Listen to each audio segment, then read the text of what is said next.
Perhatian, sang putri merak yang tertiup angin. Aku Pavolia Reine dari hololiveID.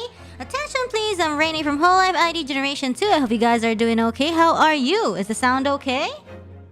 Hello, hi. Apa kabar? Selamat malam semuanya. Today we're starting a little late, but I hope that's okay. Yes. Hello. Hope everything is okay. Everything is okay. We've been a bit busy these days, but you know, busy means good, right? So, yep. Today we're gonna be playing, but before we start this stream, I wanna announce a little bit of something. Tomorrow's drawing stream will be made earlier to probably 8 a.m. or 9 a.m. We'll see. If we want to draw more, we gotta do it like 8 a.m. instead of 11. So yes, rescheduling of drawing stream, pushed earlier, time-wise, still same day. I'll let you guys know. I'll give the waiting room. I'll put up the waiting room after the stream. So yes, sleepy drawing stream sounds comfy. Yeah, I know, right? But yes, no Elden Ring today. Not sure. Depends on when we finish this game. Depends on when we finish this stream. But yes, we'll see. Anyways, today we're gonna be doing Grade Ace Attorney Resolve, episode 2, the Memoirs of the Clouded KOKORO. Sounds familiar because we did, something similar in not Chronicles, Adventure. We're just starting because last time we did the whole first chapter, I'm pretty sure. So now we're starting episode 2, Investigation Part 1. So, let's do this. Playing from the safe data. Yes. 2 investigation part and 2 trial parts. So that's kind of like regular Ace Attorney then, huh? The Memoirs of the Clouded KOKORO. Is the sound balance okay? Is it loud if I... It was a ghastly tale of a Is this too loud? One of an invisible killer and a crime perpetrated on the pavement along Briar Road. Oh, this case! As the victim lay at death's door, I can't believe it's not mystery of murder. just who had stabbed the young lady from behind had been resolved. But no sooner had my friend saved that Eastern Exchange student from his harrowing plight than in the dim, flickering shadows of gaslight did a second bizarre crime rend the stillness of that very night. I dare say most can still recall the sensational headlines of the day. Haunted apartment of death. The condemned criminal's curse. Wow. The dread demon of coal gas. Yet, though the great detective had at once discerned the truth upon his arrival at the scene, it only proved to be the overture that announced the rising of the curtain on a most tragic play.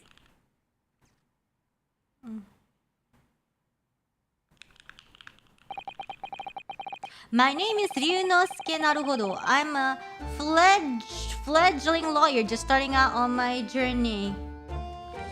6 months ago, I arrived as a visiting student of law.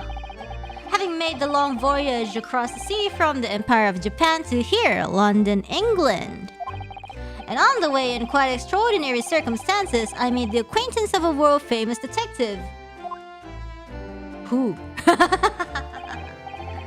Currently, I reside in the attic, of the detective's own lodgings from where I run my legal consultancy of sorts. I've successfully defended a number of clients in Britain's highest court, the Old Bailey. But since a particularly grueling and unforgettable legal battle 4 months ago now, I haven't returned to the courtroom. In truth, I lost my right to return. But that epic trial was just one small part of an epic tale. A tale which was now about to awaken from slumber. Thanks to a letter that arrived this morning from my homeland. Ooh, a Japanese letter. What does it say? Oh, he hunger. What a delicious smell! It must be nearly time for breakfast. I'd better go down to Mr. Sholm's suite and say good morning to the great detective and his flatmate. Oh, yeah.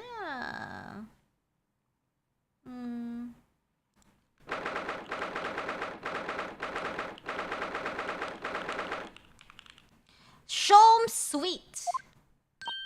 Oh, Rudo! Good! I was just about to call up to you. The bacon's ready. Good morning, Iris. It smells delicious as usual.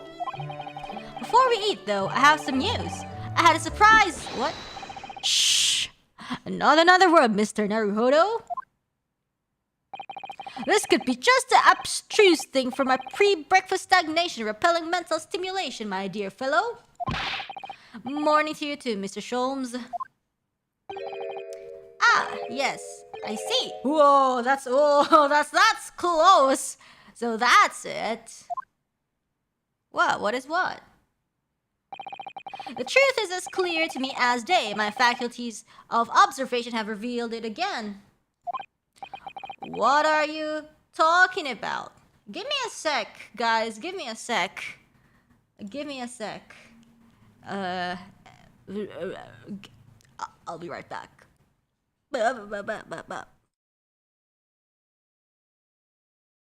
You guys, I should have like said be right back when Sholmes was like doing that close-up thing. But a little bit.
Hello! You, Mr. Naruhodo, you have, this very morning, met with a surprise. Well, is that not the case? Really, my dear fellow, it barely warrants explanation. Firstly, your hair is particularly unkempt. What? Somewhat reminiscent of a bird's nest. A bird's nest? Secondly, you have neglected to fasten the third button of your jacket. Oh. Clearly, when considered together, these two facts point to you having been flustered this morning. Oh my. What? Can I talk now? But of course. Though I don't look for admiration, you understand. My hair always looks like this. It's been this way since I first met you. Oh, it has? And the button was ripped off last night, if you remember? By you. Hurley pulled your button off?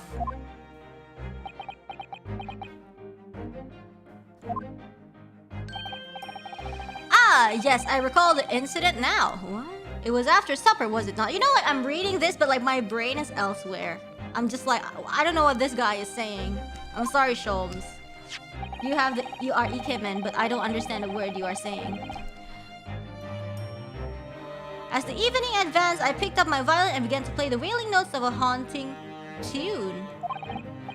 But then, to my utter dismay, the third string snapped. Why did it have to happen? Why? Little wonder then that in my vexation, I grabbed the first button I saw and ripped it from its proper place. I don't think he knows what he's saying. I know, right? Well, I would like it back now, please. It's troubling me that I can't fasten my jacket. And it's troubling me that you expect me to know where it is. Somewhere thereabouts on the floor, one presumes. Oh, what? Helpful. What matters at the present time, my dear fellow, is simply whether or not my deduction was unerring. I do not care. But holy, Bruno said when he came in, didn't he? I had a surprise this morning. Ooh.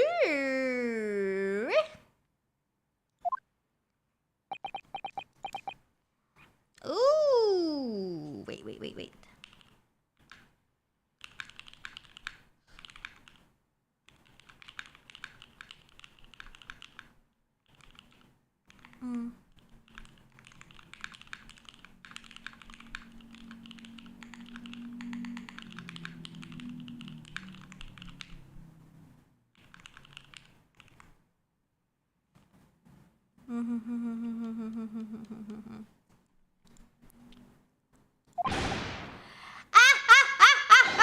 Oh, well, that really is a surprise.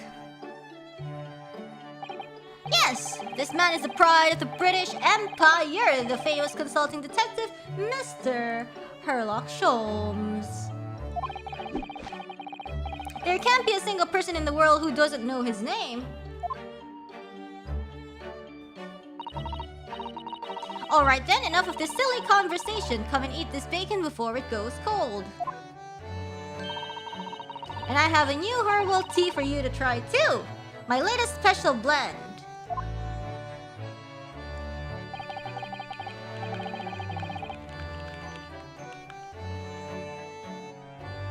And here we have Iris Wilson, Mr. Sholmes' lodger and companion. A truly exceptional young girl who is the author of the highly successful serialization here in London. Yes, The Adventures of Sherlock Holmes is published in Rand's magazine. So, Mr. Naruhodo, won't you put us out of our misery? What surprised you this fine morning? OMG, the bacon. Oh, these new emotes are so great. Rumor said Sholmes involved in the spreading of Ligma. Who's Sholmes? Ligma balls. Ah, well, I received a letter from Japan. Oh, from Susie, you mean? Was it really? That's right, and she had some rather startling news, in fact. Ah, intriguing indeed. You must tell us all about it over breakfast. Breakfast time, guys. Oh yes, what fun!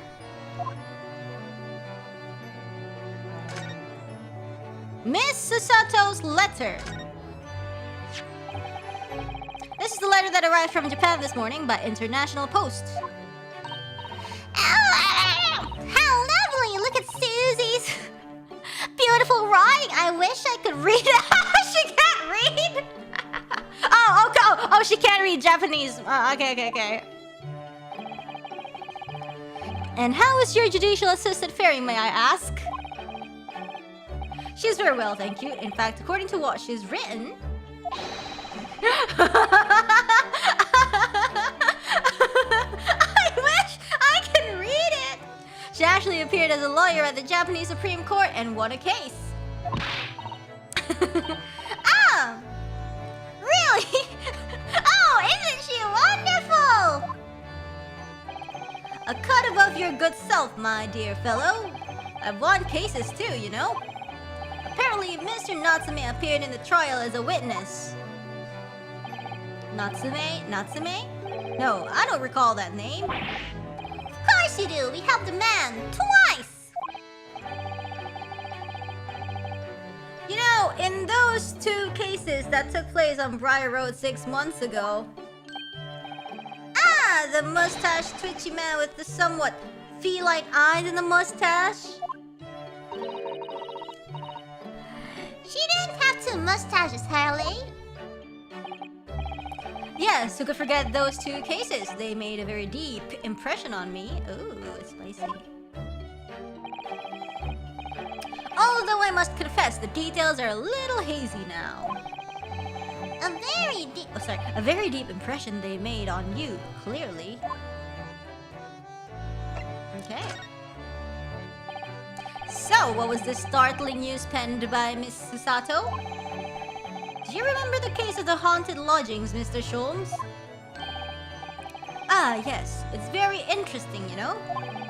I don't feel entirely uncertain that a case of that nature did not occur. It's totally forgotten then. Anyway, in her letter, Miss Susato asked that we read over her case notes again and investigate further. Although it took place half a year ago, for what purpose? Because of something that Mr. Natsume said to her, apparently.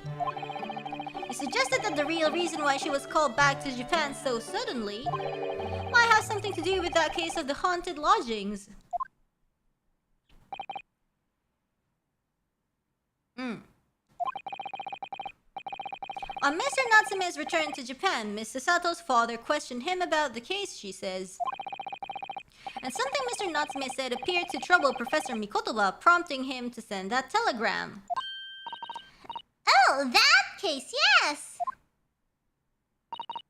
It was very strange, wasn't it? Yes. And I had compiled the whole story into a nice, neat mantle script ready for publication, too. But then Hurley here was all funny about it, remember? He was very mean. That story must not be published, you said, very mysteriously as well. Really, I said that? Are you sure? She perhaps knows something about it as well, Mr. Sholmes. About why Miss Susato was suddenly told 4 months ago that she had to return to Japan. Miss Susato's repatriation. It's been 4 months now since we waved Susie off at Dover. It was such a shock, wasn't it? The way she just suddenly announced that she had to go back to Japan! Indeed it was, due to a telegram she received from her homeland, I believe. That's right, telling her to return urgently. Yes, because her father had passed away. No. He just said he was suffering from a high fever, the cause of which was unknown. He's not dead! Just like the victim from this case. Actually not dead. OMG. But according to this letter, that news about her father's fever was just a ruse. Fake! A ruse! So Susie's daddy lied to her so that she'd make the voyage back home? Oh no! Why would he do that? I have to admit I have absolutely no idea. But she believes it's almost certainly related to the case of the haunted lodgings. Haunted. Her? In my Ace Attorney? Yeah, we need some spiritual stuff already. Where's my spiritual stuff in this Ace Attorney? Summoning her back to Japan so suddenly like that, I wonder what Miss Susato's father is hiding. Imagine being asked to travel for months because of a lie. I know, right? Hurley, do you know what it's all about? Maya isn't born yet. But Maya's ancestor! I don't know. Well, who can say? What? But you said... Please, I have engagements, my dear fellow. My calendar is quite surprisingly full today. And a stringent analysis of the matter would be excessive, I feel, even if I were quite at leisure. So, man the fort in my absence, won't you, Iris? I will, Hurley. Don't worry. See you later. We're in Britain, so spirit mediums don't exist. What? Ghosts don't exist in Britain? Are you sure? Anyone from Britain can, testify? Ghosts do not exist? He scuttled off rather quickly there. Maybe we can have some sort of British ghost. Ghosts hate English food. Ghost hates the weather. You don't have to be a ghost to do that, I guess. Mediums and the occult was super popular in the Victorian era, right? That's why I'm, you know, I want to see at least like some spiritual part in this game. I don't know. I think mayhaps Professor Mikotoba isn't the only person hiding something here.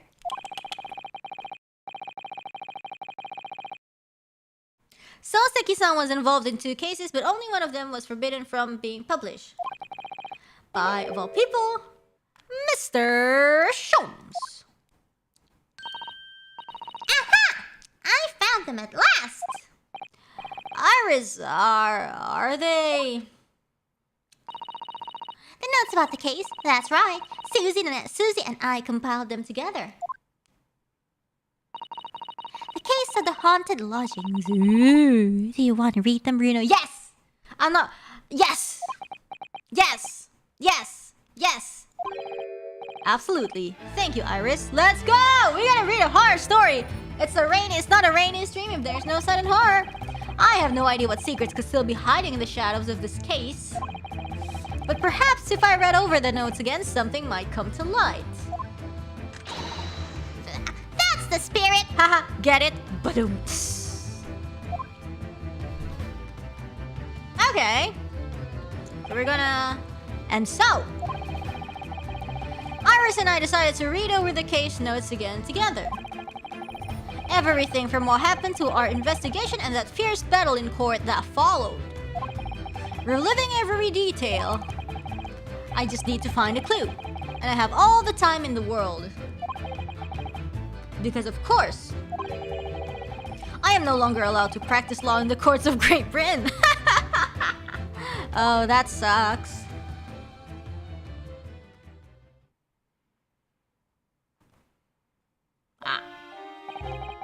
Then, it was 6 months ago, a mysterious incident that unfolded on the wintry streets of London. Terguling. A young woman was found lying on the snowy pavement of Briar Road with a knife in her back. Fortunately, her life was spared, but she was unconscious for several days following the incident. The fog was thick and nobody saw her attacker, but...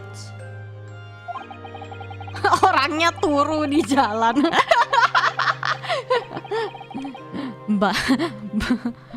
By a cruel twist of fate, a visiting Japanese student was walking behind her at the time and was duly arrested.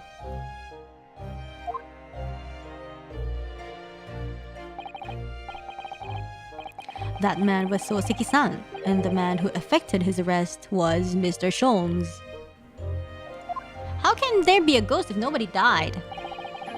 Believing in our compatriot's innocence, Susato-san and I decided to represent Soseki-san in court. And after a grueling trial of many twists and turns, we finally managed to prove his innocence. Kalau orangnya polisi jadi polisi tidur. Joyful, joyous, jubilant, jubilation! Was the man's reaction after the trial, but his jubilant jubilation was short-lived. We received a telegram from Mr. Sholmes the following morning. The victim of the Briar Road stabbing has regained consciousness. Hurry to Bart's at once.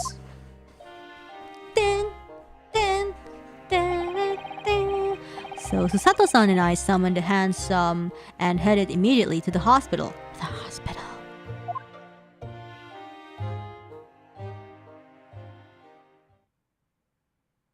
Yes. Yo, that's the statue of the girl. That statue of the sleeping girl. Oh my god, there's a rat. Look at that, there's a rat. There's a rat here. There you are at last. Good morning, Mr. Sholmes. I think not. Oh! You're late. What on earth took you so long? Your telegram only arrived at 5 o'clock, Mr. Sholmes, and it's a 20-minute ride to the hospital. The hospital. That's right, and it's 5:30 now. I think we made very good time.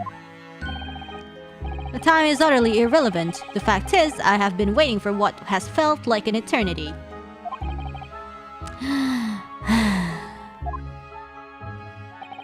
Bay ancestor. In point of fact, I myself was awoken at 4 this morning by a telegram boy. And feeling it was somewhat unjust that I alone had been aroused at such an hour, I sent one to you. What? Well, thanks for that. Anyway, you're here now, so the victim is over there. She's only just regained consciousness. Ooh, we finally get to see the victim! Oh my goodness. So round. You should introduce yourselves, and I shall observe from here. She looks like she fits in that bag. So that's the lady who was found on the snow-covered pavement with a knife on her back. Her name is... yes, here we are. Miss Green. Place your bets, what's her name? What Green?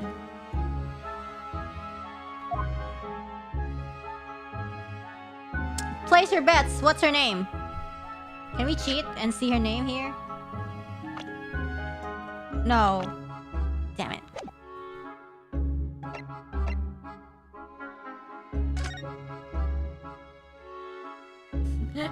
Greens. Grass green. Green. Viridian. Why does she look different from the art earlier? I don't know. Eva Green. Mar Green! Mar Green! Green love. Green's green. Kusa Green. Yes, yes, yes. Lantern Green. Okay, okay. Let's see if anybody is correct. Good morning, Miss Mar Green. Huh. Hello, I'm Ryunosuke Naruhodo from the Empire of Japan. Oh no, was it your knife that? Are you the man who... No, I am a lawyer. And I am Sato Mikotoba, pleased to meet you. Oh no, was it your knife then? Are you the one? No, I assure you, I'm Mr. Naruhodo's judicial assistant. Well, we heard that you've regained consciousness and wanted to come to give you our best wishes. Best wishes? For me? Thank you. I'm Olive Green. Oh, it's not Margarine. I'm an artist.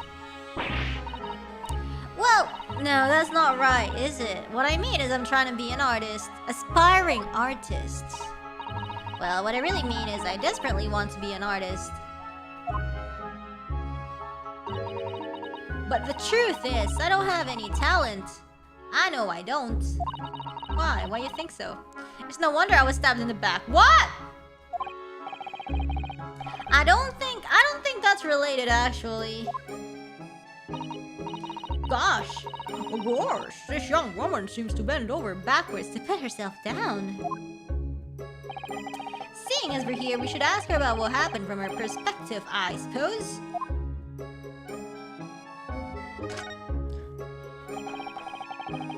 To suddenly be struck in the back by a blade as you were walking along the pavement? What a terrible experience you had, Miss Green.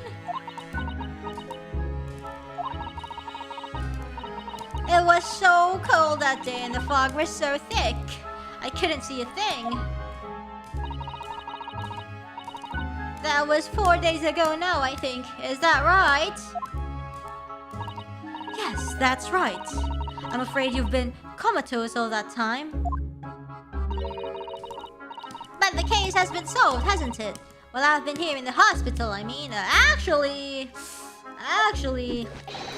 Indeed it has, my dear madame. Spectacularly by none other than I, Herlock Sholmes. Mr. Sholmes, as you well know, it was Mr. Naruhodo's hard work in court that solved the case. Are you yet to hear what happened, Miss Green. Yes, I'm afraid so. A gentleman from the police force is supposed to be coming to fill me in shortly. Oh, I see. Me coming round seems to have made everyone frantically busy. I'm so sorry. I should never have regained consciousness. It was selfish of me. What? Why do you have such a low self? No, don't say that. Oh no! We're all so relieved that you're on the mend, Miss Green. Really, we are. With that kind of attitude, maybe her surname should be Blue and not Green. I wonder what this line is in Japanese. About yourself. So, you're an artist, are you, Miss Green? Oh no! Oh, I couldn't possibly claim that. I'm a fledgling artist at best. I mean, I'm a student of art, really, at the Thorndike Academy of Fine Arts. Oh my, an Academy of Fine Arts! Great Britain is such a wonderful country. Tell me, Miss Green, do you like hereabouts? No, do you live hereabouts? Oh no, actually. I don't deserve it, but I have a little flat on Brixton Road. I mean, I don't care if you deserve it or not, just tell me. I see. Oh, very interesting. Oh no, is it? Brixton is some 10 stops away on the underground from here. And Thorndike Academy is a mere 3-minute walk from Brixton town center. Does that matter, Mr. Sholmes? Perhaps not. But Briar Road is a far less salubrious part of town by comparison, dwelt in by those of inferior means. Huh? Including the maleficent Mr. Mustache. Inferior means? I suppose Soseki-san does fit the bill. Well, it struck me as somewhat out of the ordinary for a young fine art student to be walking in such a district. That's all.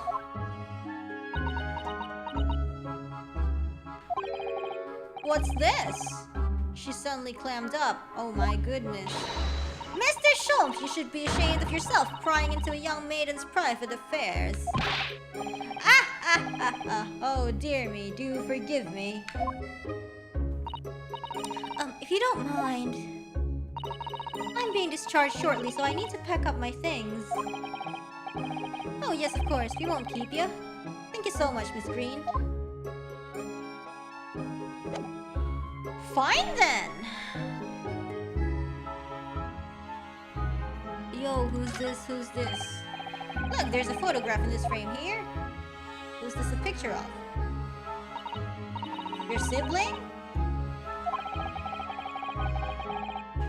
Your sibling or your love? Okay, yeah, exactly. Wow, this guy not maidenless. My Naruhodo, I didn't know you had a sense for matters of the heart. Not in the least. I sincerely said the first thing I thought of. Sasato? What you trying to say here? Oh, Kagetsaya!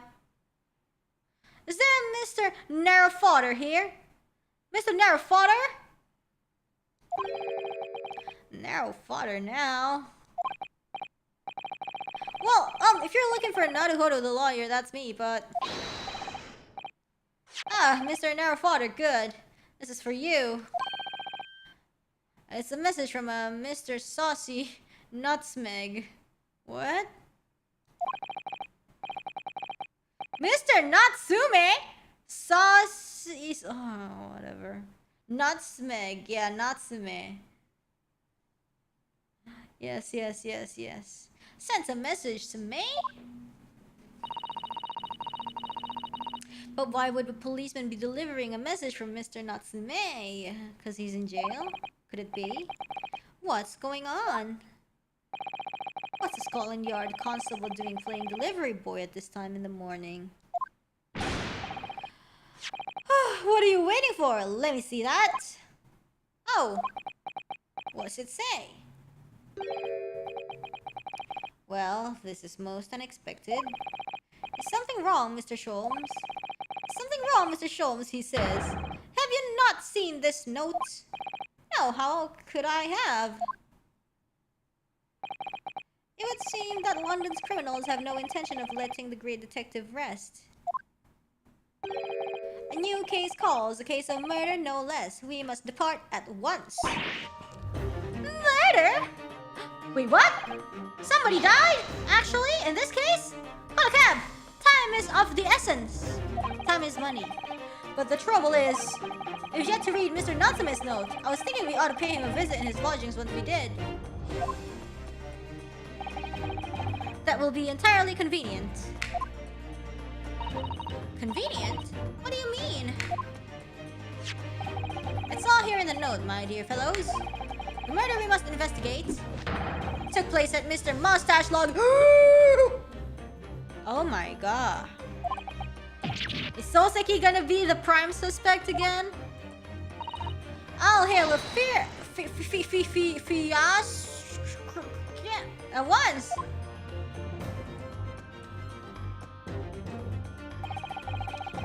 It was only yesterday that Soseki-san was in court and we were dispelling doubts about his innocence.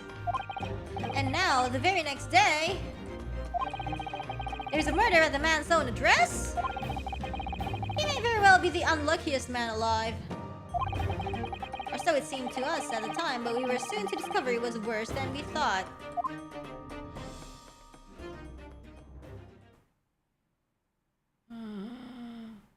What is going on?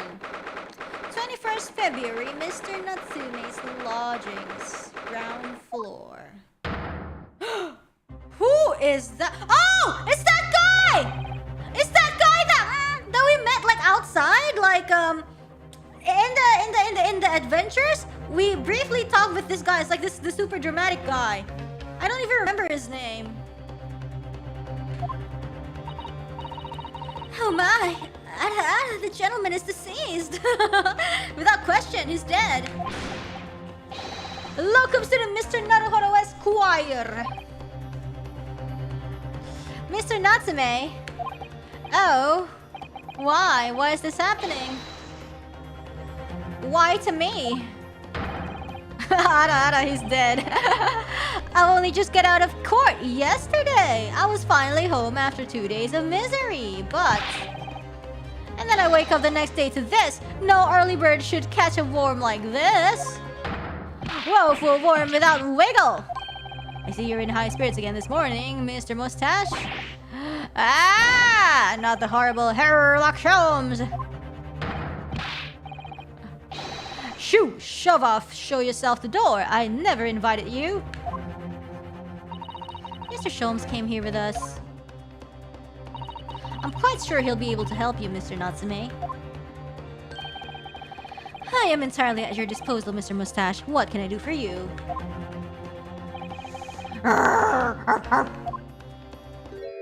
Oh, ha, it's you. Here they are, already. The busybodies. Ah, Inspector Gregson, what a pleasant surprise. Fish and chips, so good. Gives me heartburn every time I see your face at a crime scene, Sholmes. Maybe it's the fish and chips, just saying, Gregson. Ha! I deduce, Inspector, that your heartburn is a result of your excessive consumption of fried food. Exactly! Maybe it's the fish and chips, sir? Inspector?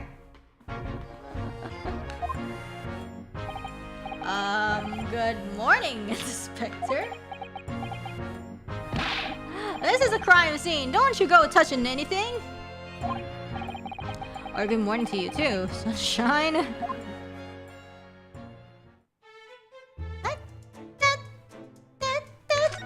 I love the soundtrack of this game. Oi! Oi, I said hands off. You're gonna mess up my crime scene. My crime scene? Our crime scene. Oh, no, I just wanted to look, that's all. No chance, I know you're kind. You'll mess it up just by looking at it. Ugh, someone's in a bad mood.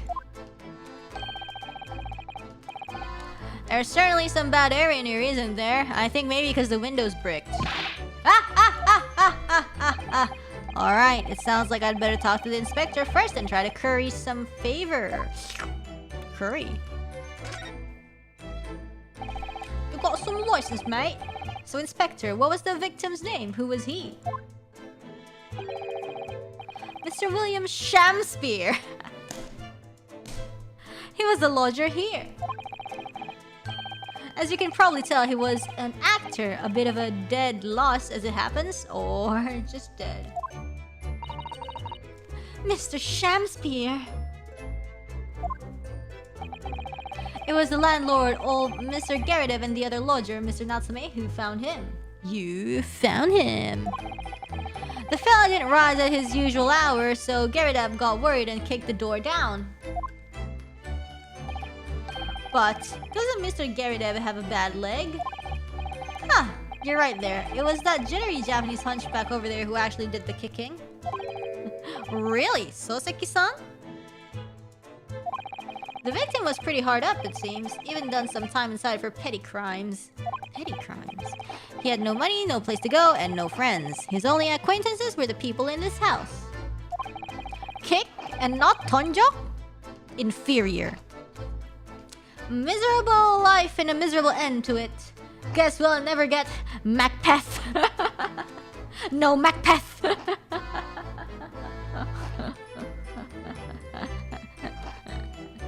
There's no Jomio and Rulia either. So, what exactly is Mr. Natsume still doing here? He's not involved in the investigation, so shouldn't you have sent him away from the crime scene? Well, I'm not saying it's because the fellow looks odd or anything, or that he acts suspicious. Oh. But I thought it would be prudent to take a statement from the cohabitor. Oh, Gregson, you be careful with what you say! Cannot. You nearly said culprit there, didn't you? Oh dear. Mr. Natsume appears to be under suspicion or again. So sad. What is this? Profiling. I don't like it, yeah. It certainly seems that way. He does just come across as such an odd fellow, doesn't he? Poor man. How unfortunate. Anyway, I can't say much until the coroner gets here. But I don't think the fella's been a goner that long. The body's still warm. Even if the inspector would allow it, I don't think I could bring myself to touch a dead body. Huh. Let's talk to this guy. What a terrible thing to have happened. It's only been 3 days since I was arrested for their incident on the pavement outside. And then having finally regained my freedom, it starts happening all over again. Endless existence of excruciating experiences. So, the victim lived here on the ground floor and your room is just 1 story up, isn't it? Yes, that's right. In a way, we were neighbors, I suppose. So, did you know the victim? Were you friends?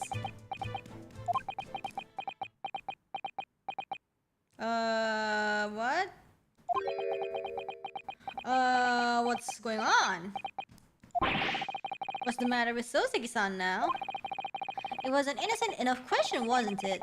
Why does he seem so shaken by it? Well, I suppose he wasn't a complete stranger. But did he ever invite me to his room? Never! What is going on? On my honor, I swear. No, sir, I asked a simple question. I need a simple answer. What an extreme reaction. Is this a historian say moment? You're probably wishing you'd never asked now, aren't you, Mr. Naruhodo? When we found him here, I felt wretched, which is why I sent word asking you to come. Through that inspector over there!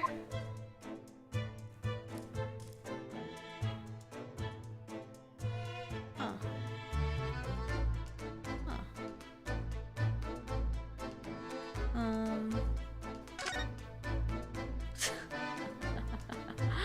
Why is he like this? Mr. Sholmes, what are you doing? Ha! You need only observe to know it, my dear fellow. Investigating, naturally. There's nothing natural about that pose. What? You dissing his pose? Mr. Sholmes, have you made some miraculous discovery? Patience, my dear madame, patience. We've not been here in this room 5 minutes. So far, all I've managed to deduce is what actually happened. My goodness. But isn't that everything we need to know, Mr. Sholmes? Now that you propose the idea, I believe one could indeed see it that way. At the present time, I have managed to draw 2 incontrovertible conclusions, which is... The first, that there was a physical struggle here last night in which the victim fought for his life. How?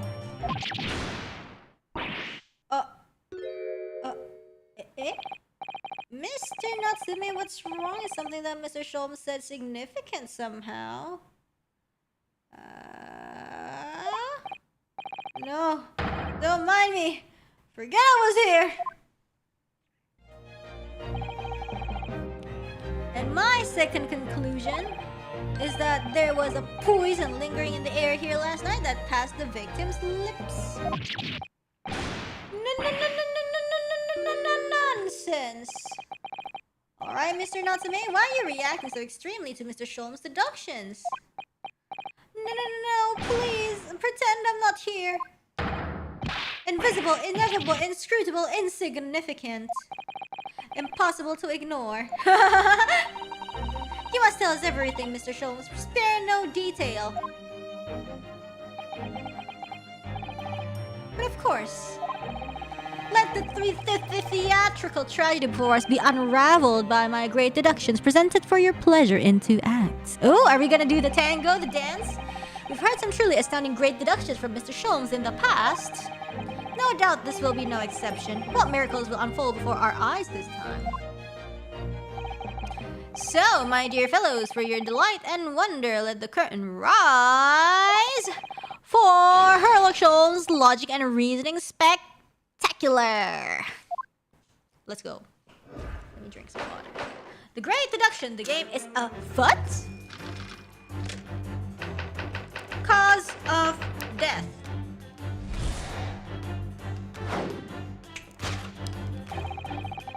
Careful observation of the victim reveals to us the events that transpired in this disconsolate room last night.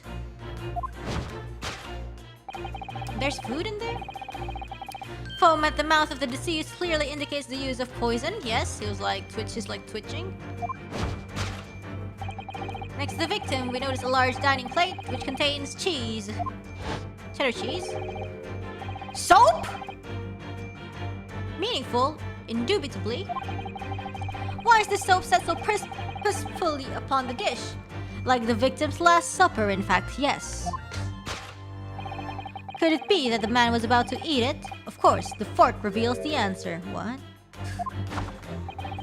It appears that the young man's appetite was his undoing. Taking up arms in the form of his cutlery, the victim engaged in a deadly battle for his life. What? Yet the struggle against his hunger was in vain, for in the end he couldn't resist devouring the slippery feast. What? Dude, eating soap! London's foul soap is besmirched by foul poison. Yes, the victim's life was claimed by poison that tainted the contents of the plate. What? The soap and the lather about the young man's mouth are too perfectly matched to ignore. Huh? It's the Victorian era Tide Pod challenge. Oh my gosh! No! Please don't remind me that existed. The cause of death was clearly intoxication due to excessive ingestion of Victorian era Tide Pods. Though personally, I have a greater interest in the taste of foul candle wax. Sir?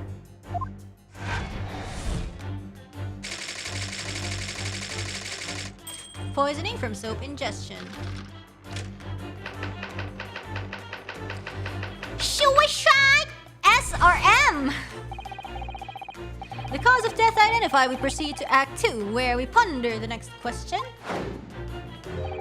Was this suicide or murder? The audience will recall that death occurred during the victim's last supper. Did the man dine and die alone? This single teacup suggests the answer. What? To draw a conclusion on such meager evidence would be foolish, however, certainly. The careful criminal could have absconded with his own cup to cover his tracks. Well, allow me to lift the veil of doubt, my dear fellow. What? Indeed, what reveals the answer, of course, is the broken lock. Though forced open now, at the time of the incident, this door was locked. And the sole key was in the victim's pocket. In other words, when the victim consumed the poison, he must have been alone. Alone with his inferior soap, from whence wafted an inferior scent. And with that acrid aroma lingering in the air, the victim met his end in tragic solitude. We can take comfort only in the fact that his soul was well cleansed on its way to the hereafter. No possible perpetrator present. So S. Thus concludes the final act of Sherlock Holmes' Great Deduction. My back hurts. I don't know why. And now we're gonna fix his argument. Sasato's like, Gregson's like, There's just one thing, Mr. Sholmes. You are disposed to identifying just one thing, aren't you, Mr. Naruhodo? Pray, what concerns you? Well, no matter how hungry he was, do you really think the man would have eaten soap? I don't know, would you?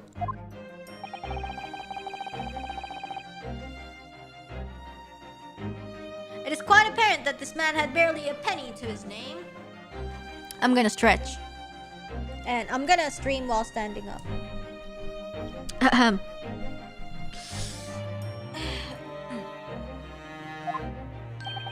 It is a curious thing, but to one so destitute, soap can suddenly appear quite irresistibly appetizing?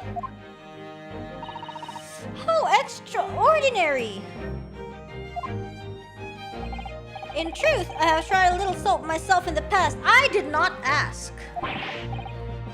You've eaten it, you mean? My dear fellow, it was some time ago now. My postulation was that it would cleanse my gut. And did it. As I writhed, I don't know, in agony on the floor and spilled the contents of my stomach. Yes, I believe it did. The experience taught me a valuable lesson. Soap is quite poisonous. Cool. I don't know. Hold on. Excuse me. Give me a sec. Soap eating flex. I know, right?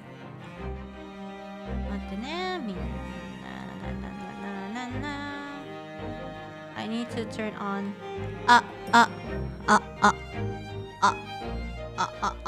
Okay. It has an unpleasant taste and leads to great discomfort. In summary, I cannot recommend it. Believe me, I wouldn't eat it even if you did. There's something that troubles me as well, actually. Oh, what was that? It's Mr. Natsume. Why is he like that? You know, why does he act like that, right? I couldn't help noticing him shuddering and quivering out of the corner of my eye. Almost as if Mr. Sholmes' deductions touched a nerve somehow. Nonsense! Well, that clenched teeth episode didn't last. I think, judging by Mr. Natsume's reaction, he acts like that because he hasn't joined the great detective's deductions may need some gentle corrections in order to reach the actual truth. Yes, Mr. Sholmes' observations and deductions are sometimes a little too sharp. He has a tendency to hit the nail on the side of the head and drive it in at an obtuse angle. When he does that, it falls to us to straighten things out. Oh. We need some straight facts. Alright then, let's see what we can do. We must pick out the key words in Mr. Sholm's quite brilliant deductions and discreetly exchange them for something that makes a little more sense.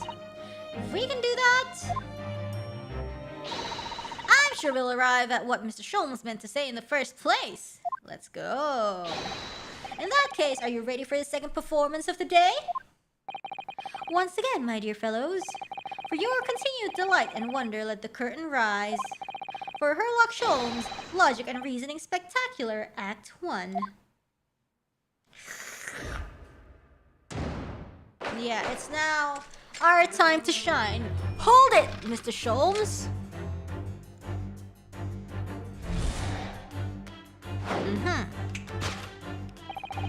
Careful observation of the victim reveals to us the events that transpired in this disconsolate room last night.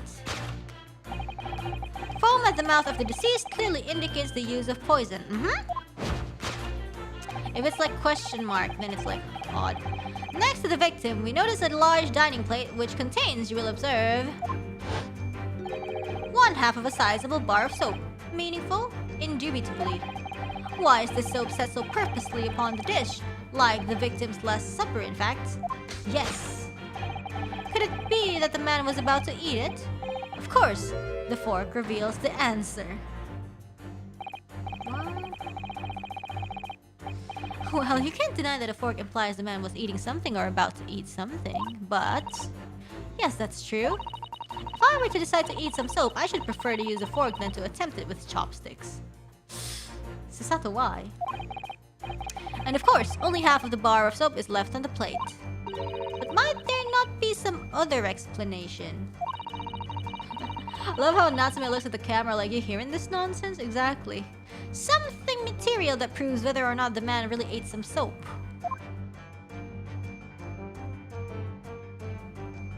Huh? Forgot how to operate this.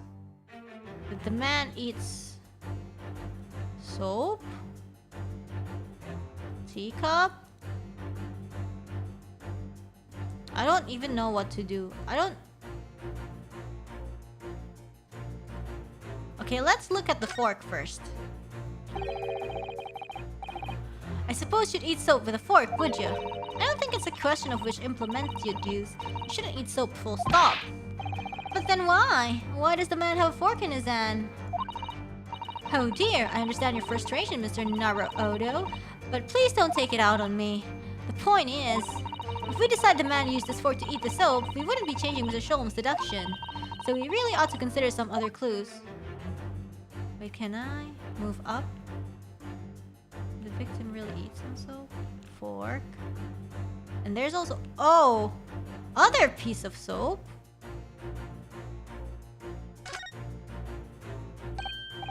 Look! There's more soap on the floor here! Mr. Shamsby must really have loved the stuff. Let's not jump to conclusions, Mr. Naruodo. Look closely at the soap. Do you see that it would fit together perfectly with the half bar on the table? What the? How can that be? Freaking drop the soap. I think that they were two halves of the same bar that broke apart.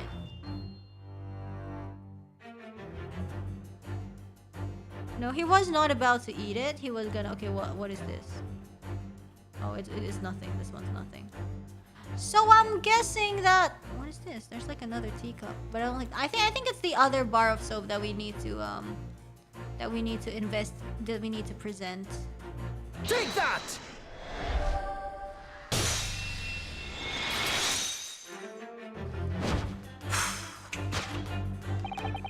Could it be that the man was about to eat it? Of course, the other piece of soap reveals the answer. It being the other half of the soap on the table. In short, the victim was not eating soap at all. But it's obvious, really. Isn't it obvious? For no depths of hunger could drive any man to attempt to eat soap. What were you saying earlier?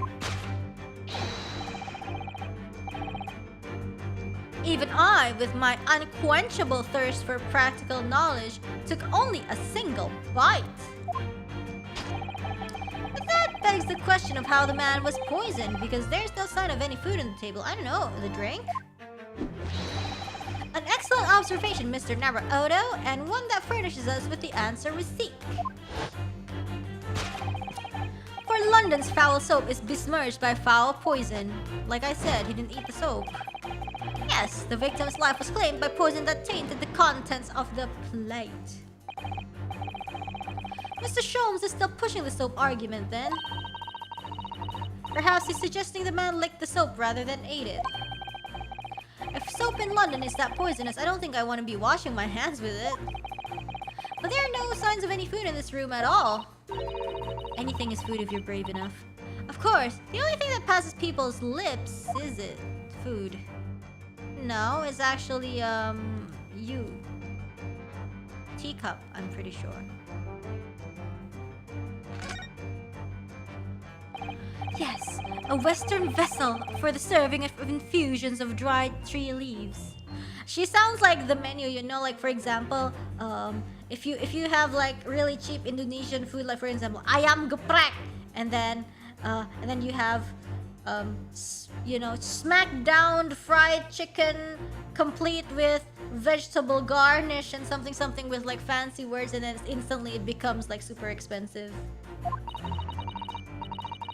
It's a teacup, Mr. Naruhodo, as you well know. Stop putting on airs. A fancy description to bump up the price like 10 times. And it's empty. Fine poultry, tenderized. Yes. Tenderized smackdown poulet. Something. Exactement. Yes, so we've already established that the victim wasn't eating soap when he died. Yes. However, there's significant evidence to suggest that he was drinking tea.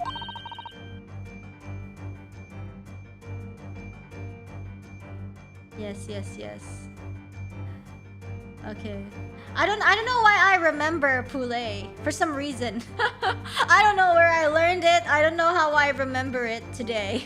My thoughts exactly. How do you read that? How do you read that? Huh? How do you read that?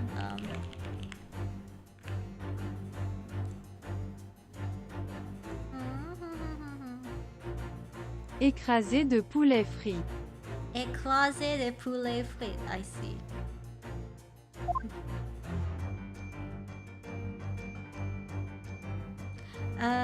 Anyways, I think it's the teacup. Take that!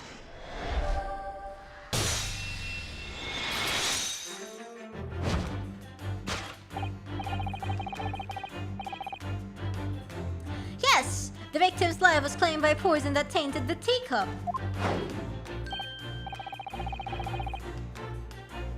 Indeed, cups have been the vessel of choice for practicing poisoners over the centuries.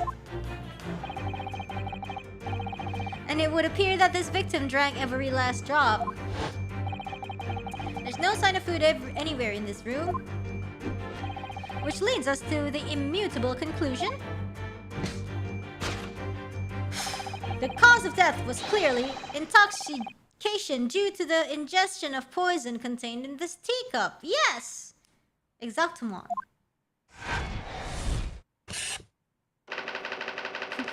Naruhodo and telling facts and shows like, indeed, just like what I said. Yeah, that's totally what's happening. Oh no! Not the teacup emoji! The cause of death identified, we proceed to Act 2, where we ponder the next question. Was this S or M? The audience will recall that death occurred during the victim's Last Supper. Did the man dine and die alone? The single teacup suggests the answer. What? The western vessel for infused hot drinks again. Yes. Poulet something. Poulet frit. Yes. It's already featured heavily in our deduction so far. Yes, we can imagine that shortly before his death, Mr. Shamstir was having a drink of tea.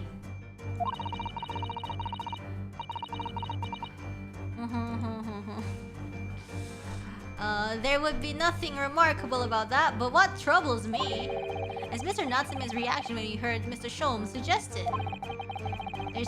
There's more to this deduction than it seems. We must closely examine the scene of the crime again for some more clues.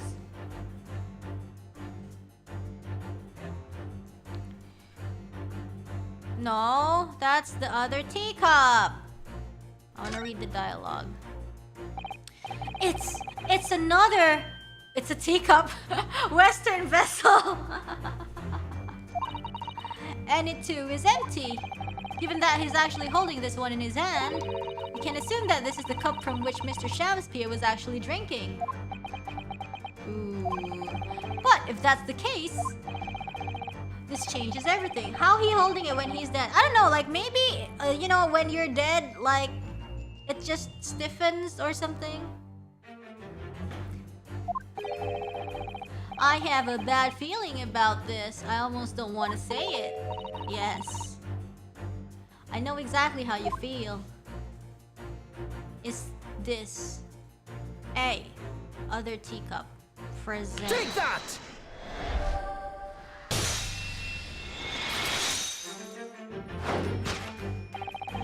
Did the man dine and die alone? This other teacup suggests the answer. Yes, there were 2 teacups in this room all along. In other words, this is a strong indication that at the victim's last supper, there was a guest present. Why that silhouette looks like...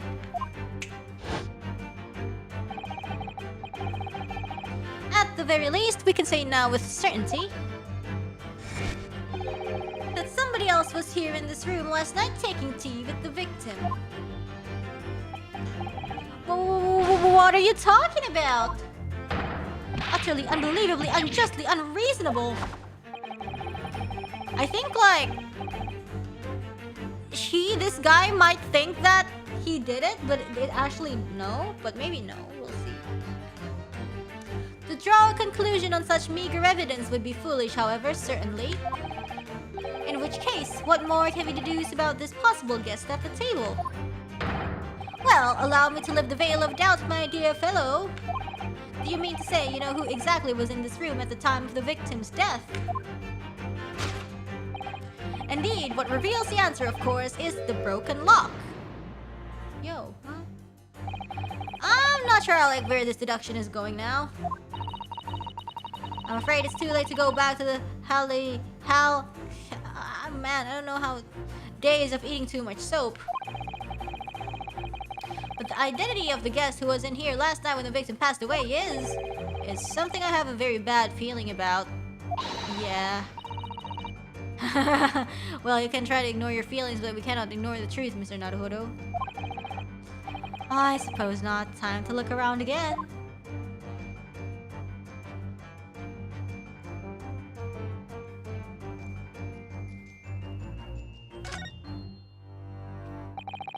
At first glance, it seems that the only things in this room are the makeshift stage and the costumes.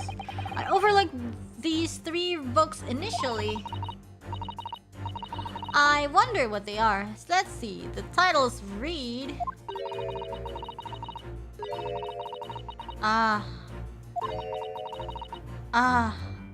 It's the 3 books.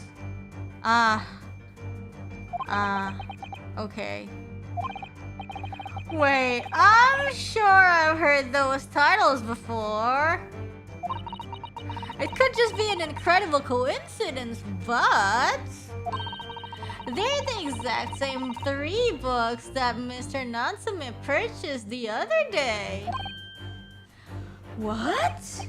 Yes, on the day of the unfortunate incident when Miss Green was stabbed. Soseki-san had just been to a bookshop and bought them, that's right. Oh no. And now those 3 titles are here in the room of the victim. Yet Mr. Natsume claims never to have been here before. Wink, wink, wink. What? What does this mean, do you think? I really don't know what to make of it. Yeah, pile of familiar books. Take that! OMG.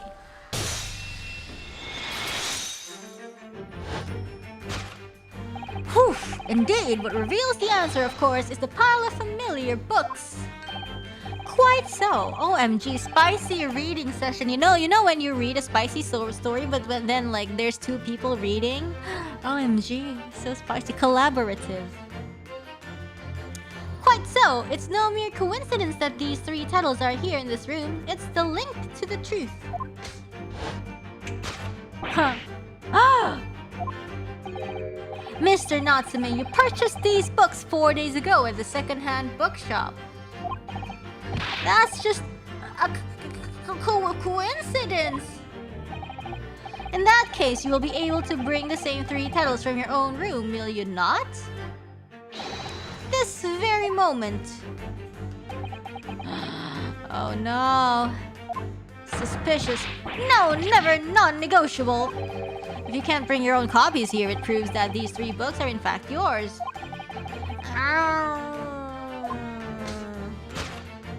Why is it always Soseki?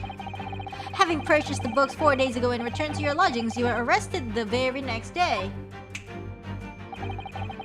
So you could conceivably have brought the books here on that evening, but you never mentioned that. In other words, you could only have brought these three books here to the victim's room.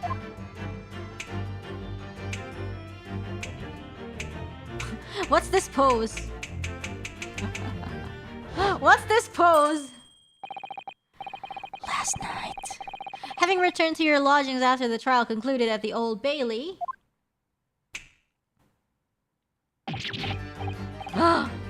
Oh!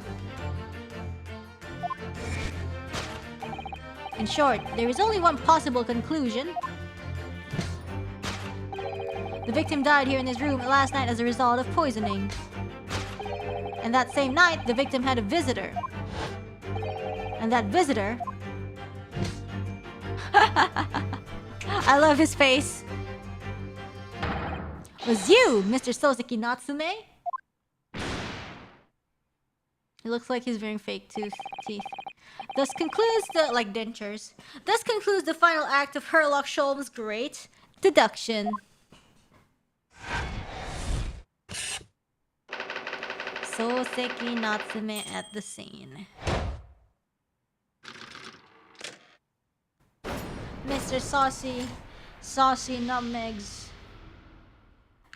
Elementary.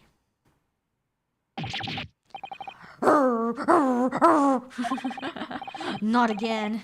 Not again. Not again.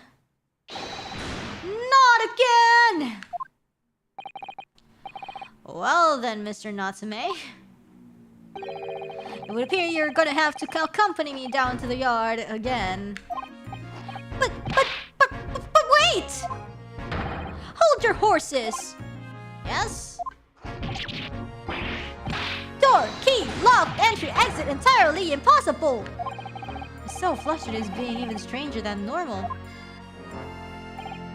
What, you think that's an alibi? You could have just made a copy. What? You live in the same building after all. You'd have to have plenty of opportunity, I'm sure. But... misery me! Sorry, sir. You'll get your chance to give your side of the story later. The facts speak for themselves, Mr. Mustache. Ah, you! You horrible Sherlock Holmes! He really has found himself an arch rival now, hasn't he? Come on now, no dilly-dallying. Outside, there is a carriage waiting. Locum student Mr. Naruhodo Esquire. I never imagined I'd be in this position again, but... I guess... You have to help me! Please! Please! I'm innocent! Alright, I understand. We'll come to your cell later and talk about it. Ow. And one more thing. Oh, yes? My poor little kitty cat, Wagahai! Please give him his breakfast for me.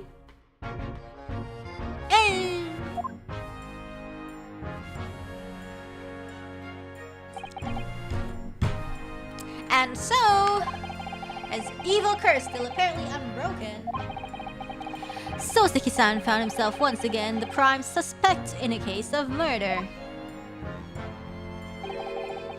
Thanks to the incriminating deduction of the great detective. Isn't Wagahai a female? Yeah. My dear fellow, the honor belongs to you.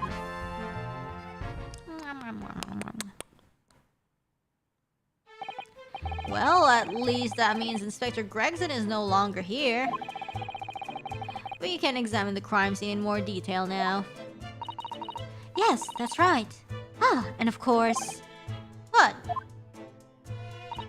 Have you forgotten what the inspector mentioned before? It was the landlord, Mr. Gerideb, who discovered Mr. Shamspeare. Mr. John Gerideb, yes. I expect we could find him in the sitting room at the top floor as usual. Right, we must remember to go and talk to him later then. Okay. We can examine a bunch of stuff. What's this? And here we have another disproportionately large machine. Looks like a meter of some kind. Ah, this is a gas meter, I think. Oh yeah, for the dangerous thing. Oh, never mind. It seems that in this district, residents pay for gas as they use it with coins. I see. Now you've pointed it out. I can see that there's a slot just here and that looks like it would take a coin. So you mean if you put a coin in here? That's right. That would buy you about 2 hours of gas for lights and heating. So if you were a poor person with no money, you'd have to sleep in the freezing cold? Yes, or if you were a scatterbrain with no change because you forgot to exchange your money at the bank. Thank goodness there's no meter in our office.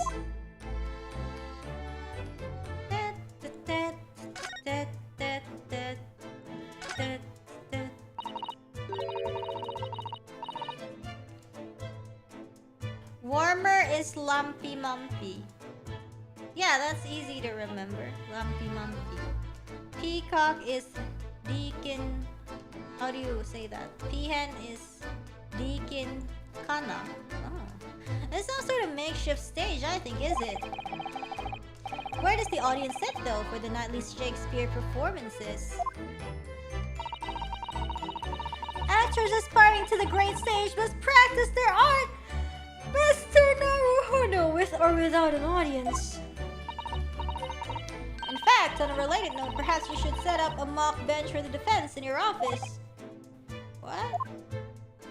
Then you could practice your art every single day. I'll think about it if you promise to don a beard and play the role of the judge. Well, if that would help you achieve your goal.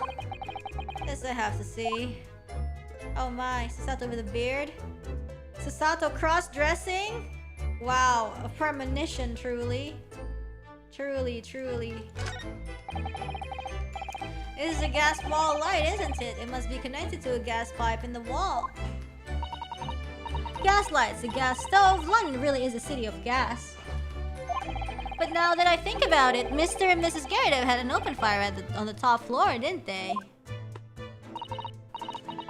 Oh yes, you're right. I don't recall seeing a gas stove up there. Well, I much prefer a real fire anyways. It's so much cozier.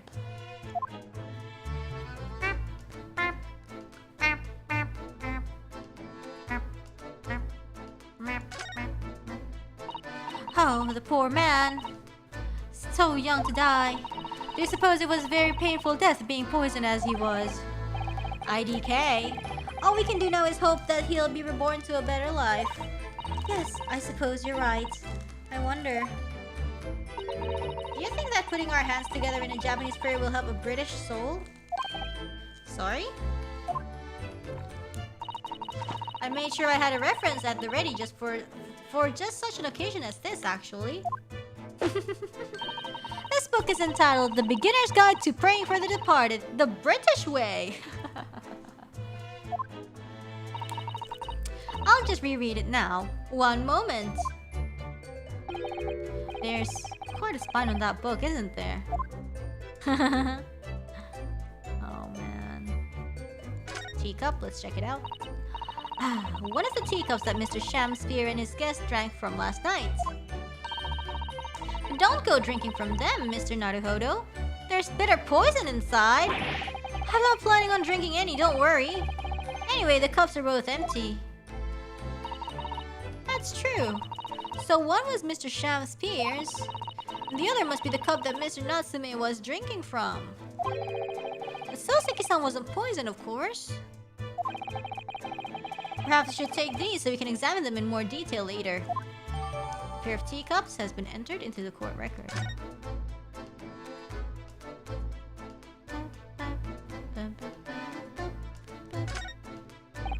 Look at these extravagant bright costumes. They look out of place in this room and it screams shady goings on. This one looks like a king's attire. A king? I've always dreamt of being a king. Oh, I think you'd be more suited to a feudal lord, a daimyo or such like. With a chon mage top knot? Chon mage? Chon? I don't know. Every Japanese man wishes he had one. Oh, you'd look wonderful with one, and you already have the sword. Can you imagine what would happen if I walked around the streets of London with that thing and a sword?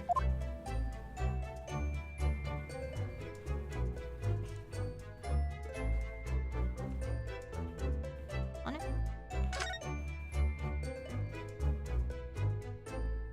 Oh, what's that? What's this? Chomage. Ah, Japanese word. Okay. It looks like part of an envelope, I think. I think you may be right. Perhaps it was torn off and the letter was opened. Is that significant? It's a little out of place, perhaps. When you look around the room, there's no sign of a letter or the rest of the envelope, in fact. Is there? She's right. And yet, here we have the torn off end of an envelope. It just strikes me as unusual. I agree, we'd better take this just in case. The torn off end of envelope has been entered into the court record. Okay. There's not much on these shelves, is there? Just this wine glass and bottle. And both of them are cracked. Yes, not much use, are they? What's the matter? Oh, I was just reminded of the Reaper, that's all. Lord Van Zeek so reckless with his wine glasses. Prang, prang, prang, prang! It's a waste and she should donate some to the needy. I'm needy. You can suggest it next time we meet. Okay, cool. I guess, I think we pretty much examined everything. Like, there's the window, but I don't think it's useful. But just for, like, just to be sure, let's examine it. As we've seen from the outside, the window is completely bricked up. A vestige of the former window tax that Britons had to pay. What strange things they used to tax in Great Britain! I mean, making people pay for the number of windows they had in a property. It's extraordinary. It's heartbreaking to think of the poor having to block up their windows just to avoid an affordable tax. Oh! What is it, Miss Sato? The number! Oh! A number of the bricks are loose? Ow. I think I bit my tongue today and soap? I bit my tongue today and it's like I heard it. It's like right at the tip of my tongue. Yeah, it's right at the tip of my tongue. Tongue story, no. Oh yes, it looks as though an amateur has broken out a few of them just here. Was it Mr. Shamspeare who did it, I wonder, being the lodger renting this room?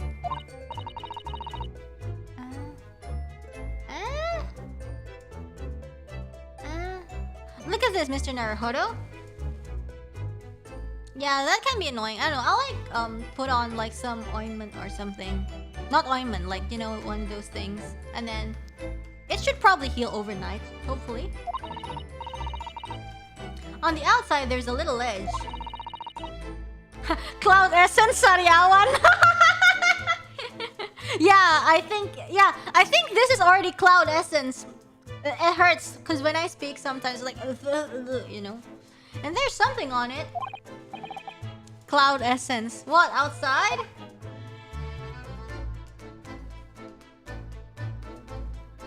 Does it bleed though? No, like if I just try to trace it like along, like say around my mouth, I can feel it. Yeah, I can feel it like an open wound or something.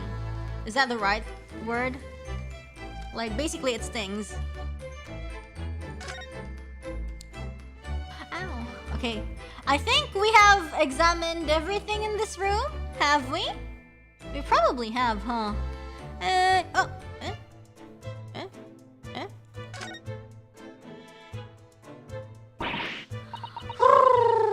It's so cold outside. You can feel it through this gap. Yeah, so if I sound kind of odd, like I lisp or something, like, you know what's up. It would be cold. But more importantly,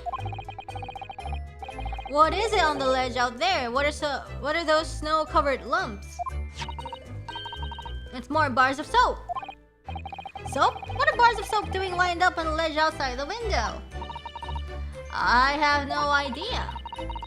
But the pair of them looks rather charming, like... What? Still, that's very strange, isn't it? Bars of soap lined up outside the window. I think perhaps we should take one. There are two, after all. You're gonna steal some soap? I suppose we could. Uh-oh! Oh, what's this? Look here at this soap. What? What's that? Like a seal? There's a patch that's a different color. It's sort of transparent. What? Thank you, Super Chat. What? Some sort of fancy design, I suppose, only in Great Britain. It looks like the Hinomaru flag of Japan, doesn't it? Japanese soap, secretly? It's probably a very expensive brand. Expensive? Then what's it doing in this ramshackle old room? Oh no, is this room used to smuggle expensive Japanese soap? The bar of soap has been entered into the court record.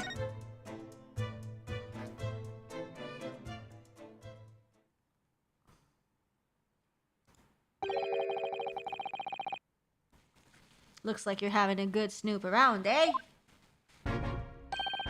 Inspector Grayson! Back so soon? After I threw that little Japanese fella in the clink, I went and reported this to the investigation division. In 5 minutes' time, this place will be cordoned off by the yard. Well, good thing we finished investigating. You were fast, but we are faster. Fastest investigator. Not even official. Oh, I see. Well, you know what? Dear thing, we'll better be leaving then. Poor Mr. Natsume must be feeling very low being back in the cell again so soon. I'm sure we should probably... Whoa! What the... What?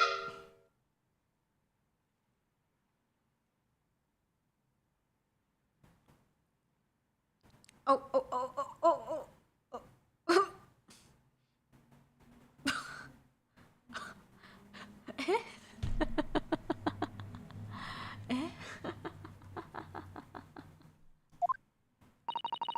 What's wrong, Mr. Naruhodo?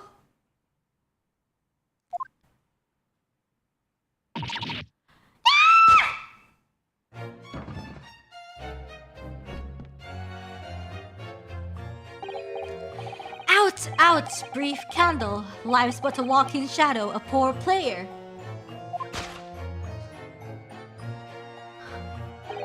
That struts and frets his hour upon the stage, and then is heard no more. What? He didn't. Now, how soundeth the next part? It is a tale told by an idiot full of sound and fury, signifying nothing. Indeed, oh happy day!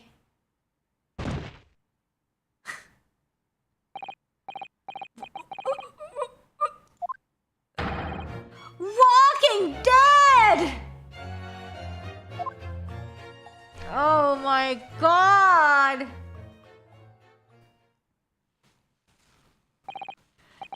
The fella isn't dead at all! What was that nonsense he was saying though? Don't dead, open inside! I think, yes, it was from William Shakespeare's Macbeth. A soliloquy from Act 5, Scene 5. Shakespeare. So it was that the victim, Mr. William Shakespeare, came back to life. If the man had indeed been poisoned, it transpired that it hadn't killed him. He was taken by emergency carriage to a nearby hospital for treatment.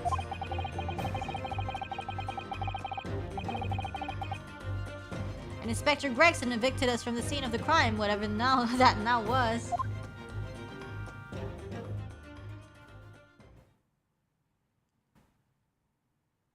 Oh, who's that? The guy in yellow. Whatever do you think will happen now? Good question. What a strange situation for Mr. Natsume. Arrested for murder, but then the victim comes back to life. I think perhaps the victim was never dead in the first place. It seems very likely that Mr. Shakespeare did consume poison, as we deduced. But was it an accident, attempted suicide, or attempted murder? Until the truth can be established, I imagine the police will keep Mr. Natsume in custody. I suppose so. Let's hope it doesn't come to anything more than a night in the cells. Oh, what's this?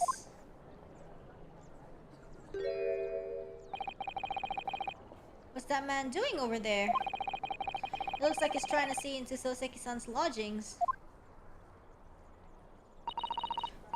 Is something wrong, Mr. Naruhodo? Maybe he's looking for the soap. Excuse me? Could we have a word? Oh my goodness, what?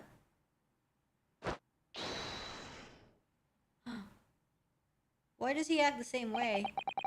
He just ran off. I feel sure that I've seen that man somewhere before. Where was it? I do too, but I don't remember. Oh.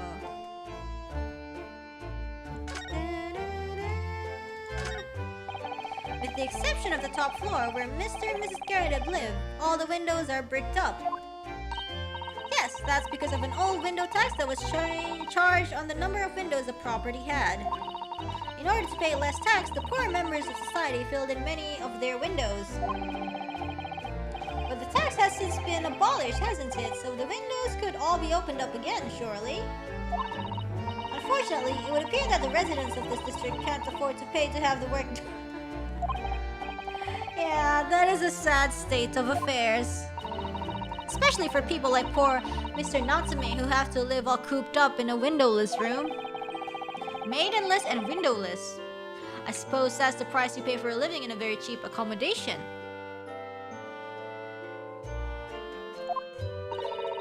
It all seems rather pointless when you put it like that.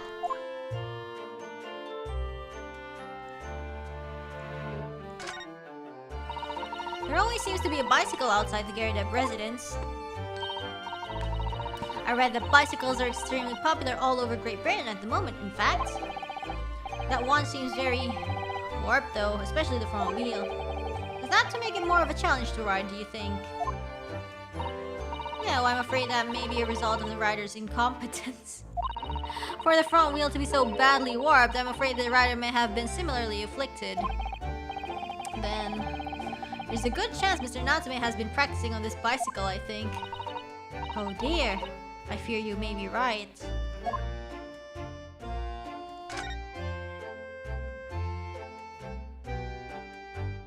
Snowman! Cute snowman. Why has somebody built... Why is it always snowman on the pedestal? That's not a pedestal, Mr. Naruto. That's part of the snowman's body. Really? But it already has a perfectly good body, I think. Well, it's true that British snowmen are usually made with 2 balls of snow. Perhaps this is a foreigner. Oh. And now we're looking at him as if he's strange. Poor man. I know how he feels. Oof. If anything, it's Japanese and British 2-ball snowmen that are the strange ones, isn't it? After all, real people do have 3 sections: head, torso, and legs. Do you ever think that perhaps you think about things too much? Cute. Ah, I love talking about snowmen. Let's see what we... Oh, that's foggy. Well, what else can we, This door? The Garrett household and Mr. Natsume's lodgings are in a prominent position there on the corner. Sometimes when I look at the building, I can't help feeling that it's a bit of a slant. It does rather look as though it would collapse in even the smallest earthquake, doesn't it? And isn't it supposed to be haunted as well? I think I might have a hunch as to why Soseki-san has such a hunched back.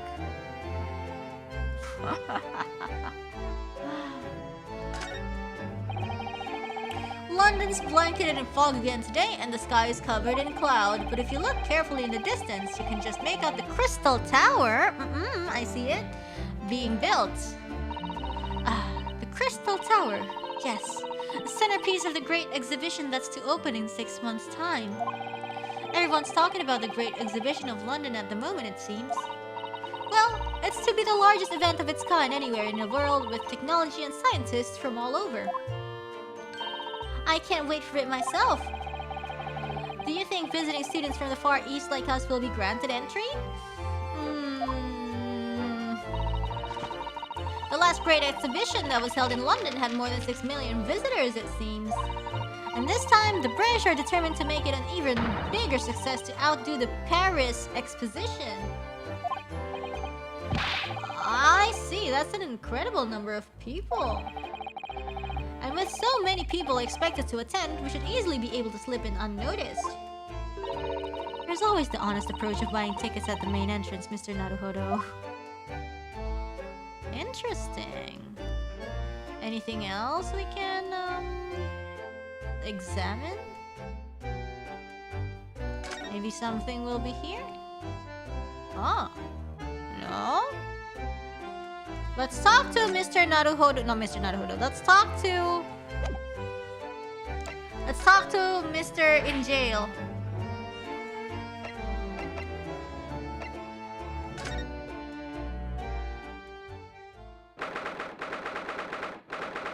Local prison cell 9.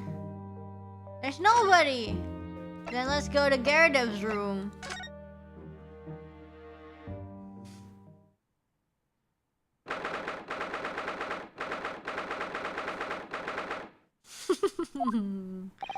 Here we are again. The eccentric landlord's eccentric top floor abode.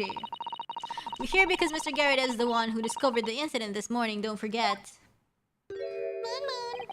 Ah, you chaps, eh? Yes. Good morning, sir. Thank you for your cooperation in court yesterday. It was quite a trial. As much for Mr. Garredebs as anyone, really. Came straight back here after all that business at the Bailey yesterday. Lunatone. Didn't expect to wake up. Didn't expect nonsense. Didn't expect to wake up to more Bally nonsense this morning. I wonder if you wouldn't mind telling us exactly what happened, Mr. Garideb. Yes, I suppose you'd like to know all about that dead loss of an actor chap in the ground floor room. Those were exactly Inspector Gregson's words, weren't they? Oh my. Okay, I can show you these things.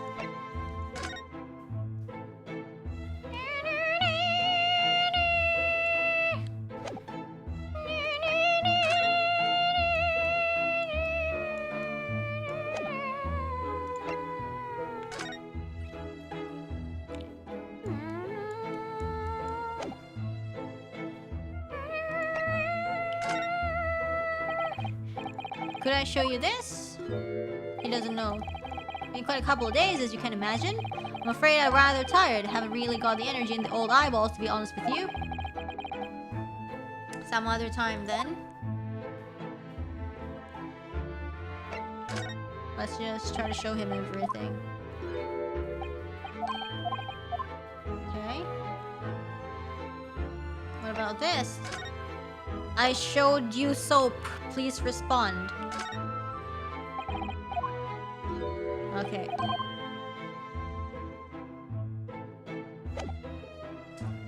Let's talk to him then.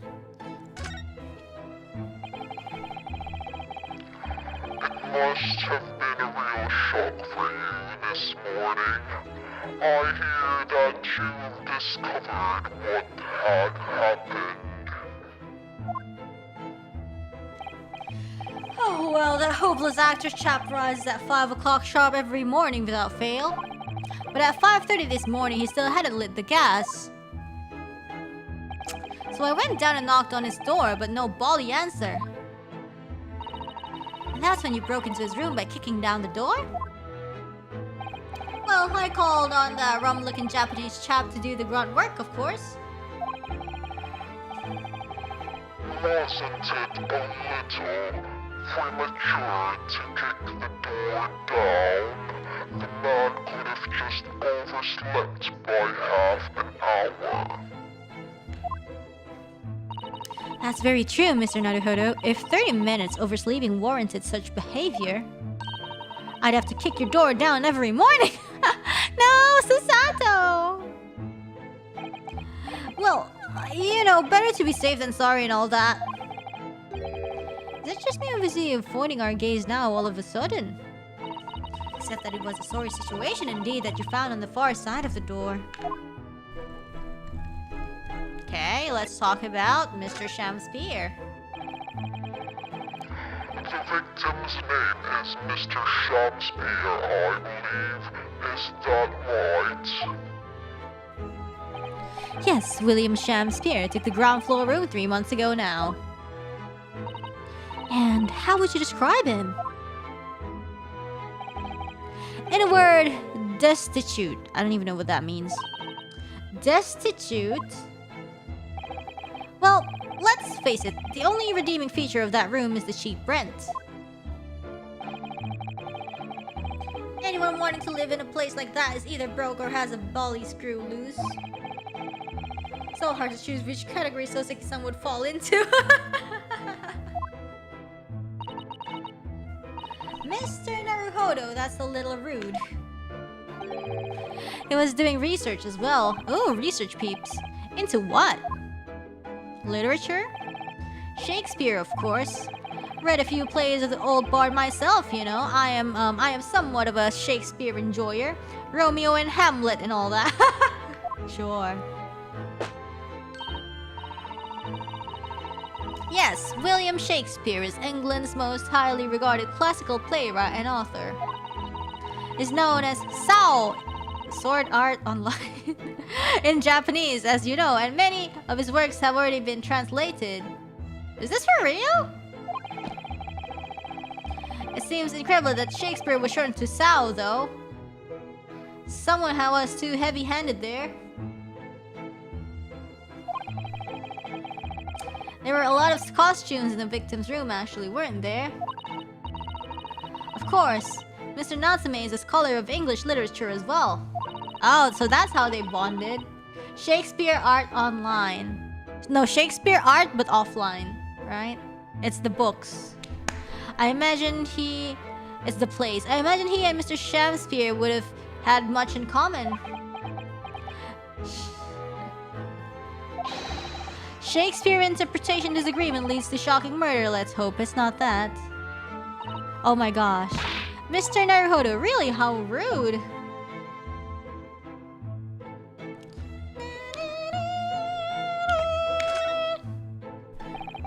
After Mr. Natsume's trial yesterday, you came straight back here, I believe, didn't you? Did you notice anything strange between then and this morning?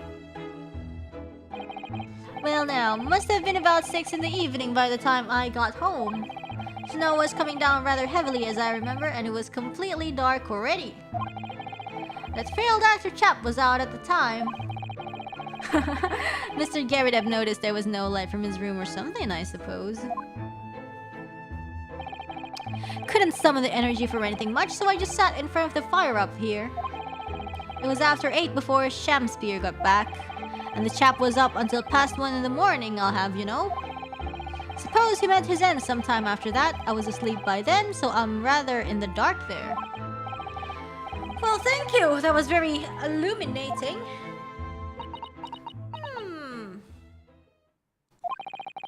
Is everything alright, Miss Sato? Well, I was just thinking a little strange, that's all. Mr. Garrett, you are up here in your room all evening, if I've understood correctly. I'm not a big fan of stairs, not with this blasted leg. Then, how is it that you seem to know? The precise movements of your tenant on the ground floor, I mean. Oh! OMG! Do you spy on them with cameras? That's a very good point. I can't imagine that you could hear noises from the ground floor all the way up here. Does this old man like to spy on his tenants? Is that it? I say, I know what you're thinking, and it's folly outrage. I'm ex-military, don't you know? I don't go around spying on my tenants. Why would I? Then how did you know, Mr. Garridev? It's the gas woman. The gas tells me everything. The gas?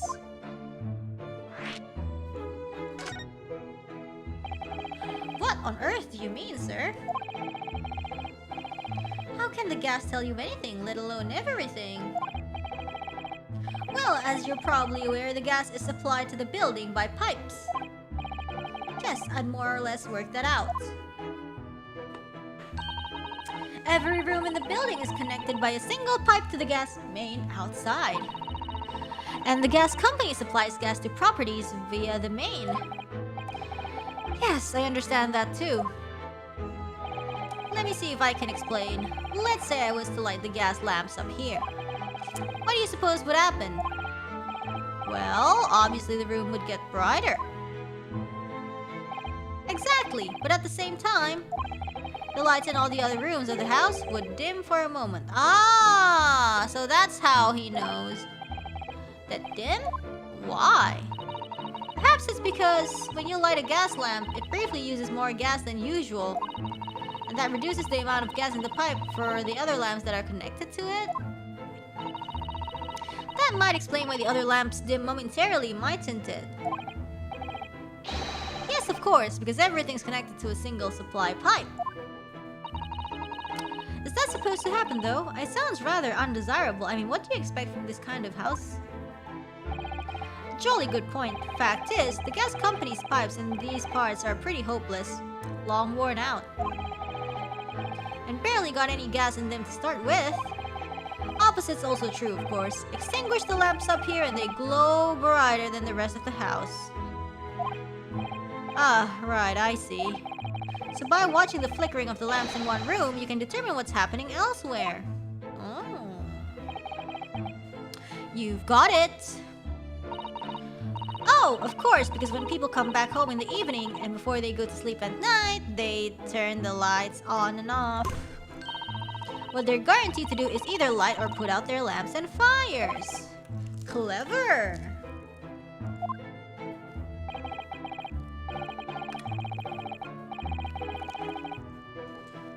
Point of fact, the room on the ground floor and the one above it use slightly different amounts of gas. By watching the lights in here closely, I can work out almost exactly what's going on in the whole house. Yeah, I can picture it, sort of.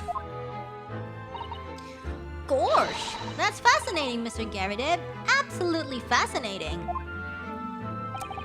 Oh, well, nothing to it, really? And I can't really see that it's going to help us with the case either. What I'd like to know is why Mr. Garrett is so interested in what his tenants are up to in the first place. Because he's a bored old man. I feel like there's more to it than idle curiosity. Well, we've done as much investigating here as we can, I think. Perhaps we ought to go to the prison and speak with Mr. In Jail again. A good idea. Okay, let's go.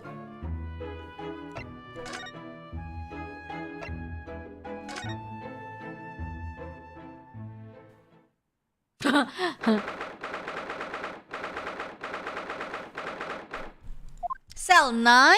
Is that a... Look, Mr. Naruhodo. Mr. Natsume, have the police finished questioning you now? Welcome, student Mr. Naruhodo Esquire. Oh, yes? What is he? Tell me, is he a ghost? Is he here to haunt me? Let me guess, you're talking about Mr. Sholmes? He actually calls himself a great detective, Mr. Natsume, not a ghost. But his diabolic deductions, they're not of this world. They've left to me. Ah, cursed! I'm cursed, I tell you. Well, that sort of hurts. Credit where credit is due, Mr. Naruhodo. You were heavily involved in the deduction, too. Yes, moving on. We have some wonderful news! Oh. The victim that we all thought was dead has come back to life again! Woo!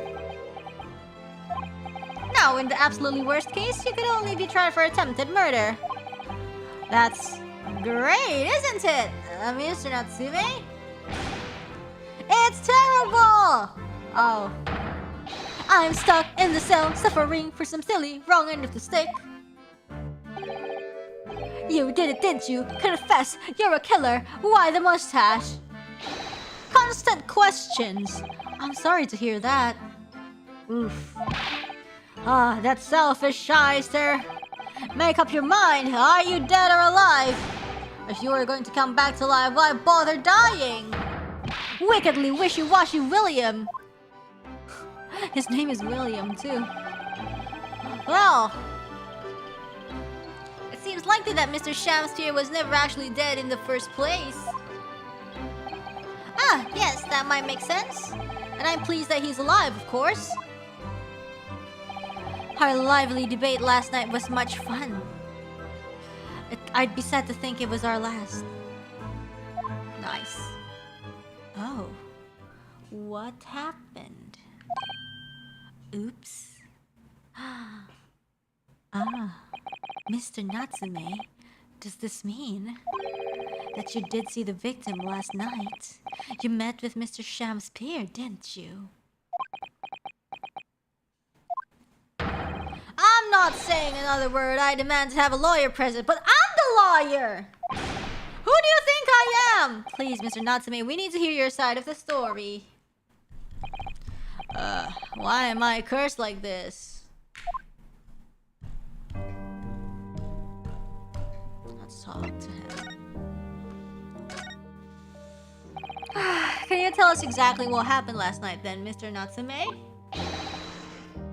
There is nothing to tell, but Mr. Naruhodo Esquire, I'm eternally grateful to you for helping me with that accursed case yesterday.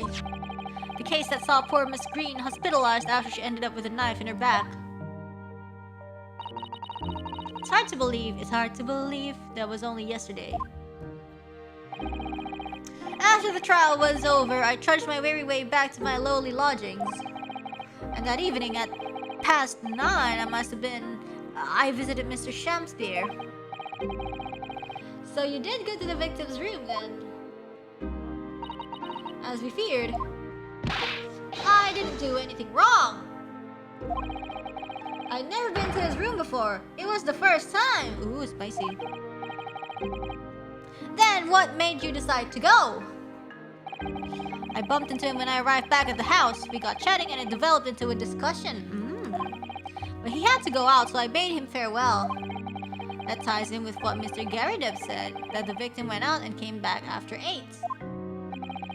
We met again later that evening, at around 9 or just after, when I took him some nice tea I'd brewed as a gift. So it was you who brought the tea that clearly been drunk at the scene then. And I suppose you were discussing the works of Shakespeare, were you? Yes, that's right, that's exactly right. Romeo and Juliet, who was the stronger? What? It was a delightful debate. Nice. I'm gonna make a poll. Such a stimulating subject, Shakespeare.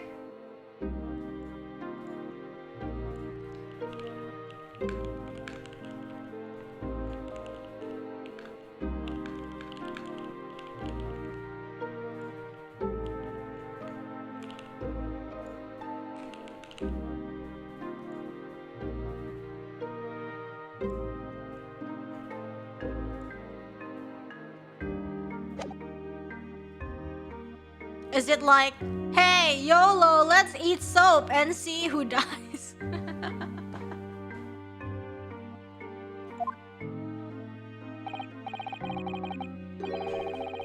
And the debate became very heated, so you slipped poison into Mr. Shakespeare's tea? No, never, not at all! Team Juliet won, that was me, and when I left his room, the flamboyant fellow was fighting fit, I swear it categorically.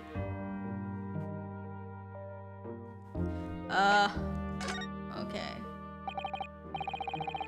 Mr. Natsume, you often say the same thing about yourself, I noticed. That you have a cursed existence.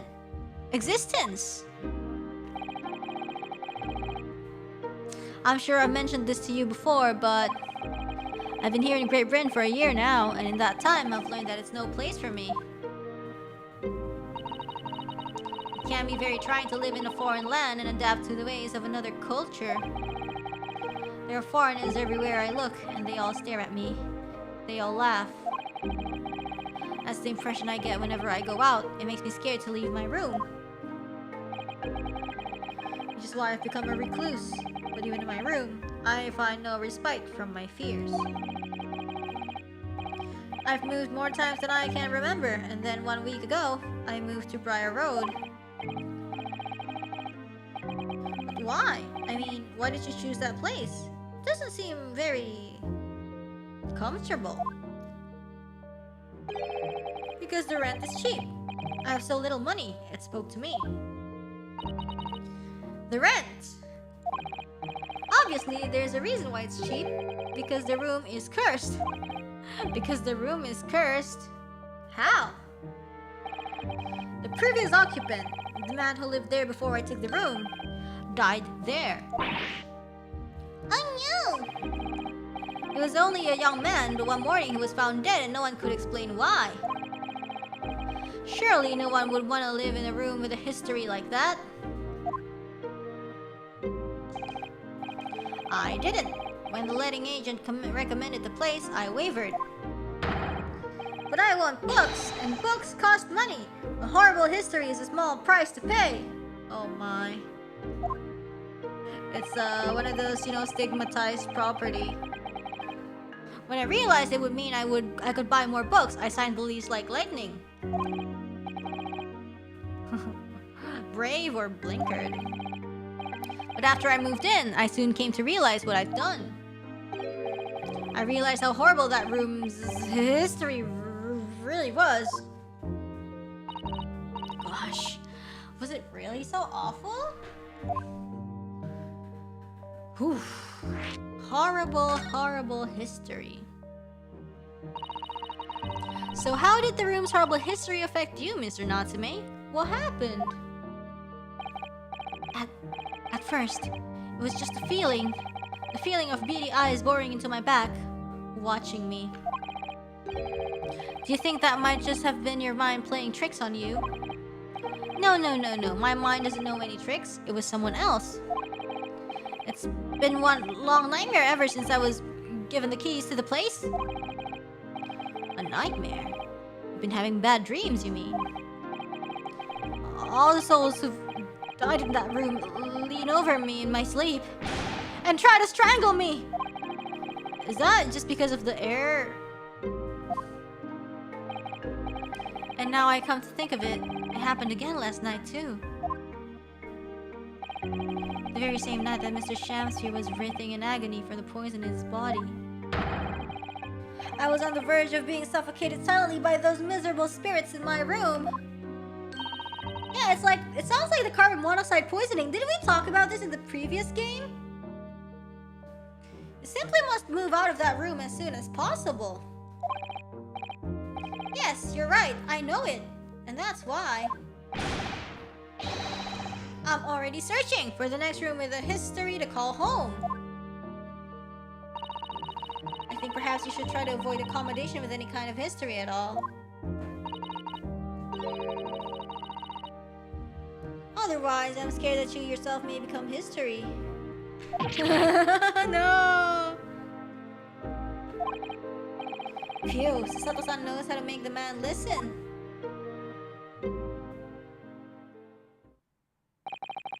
Of course. Mr. Lord of the Manor is worried about the curse on my room as well. You mean Mr. Garadib?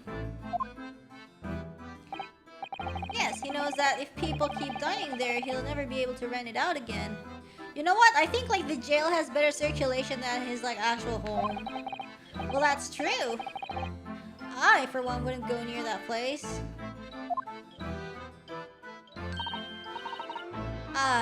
Perhaps. That may explain why the landlord pays so much attention to the gas lamps and his tenants' movements. You mean because he's worried about their well-being? He does seem to have an unusually keen interest in the amount of gas in the pipes. There must be a reason why he keeps such close tabs on the occupants of his let rooms. What do you mean he pays so much attention to the gas lamps?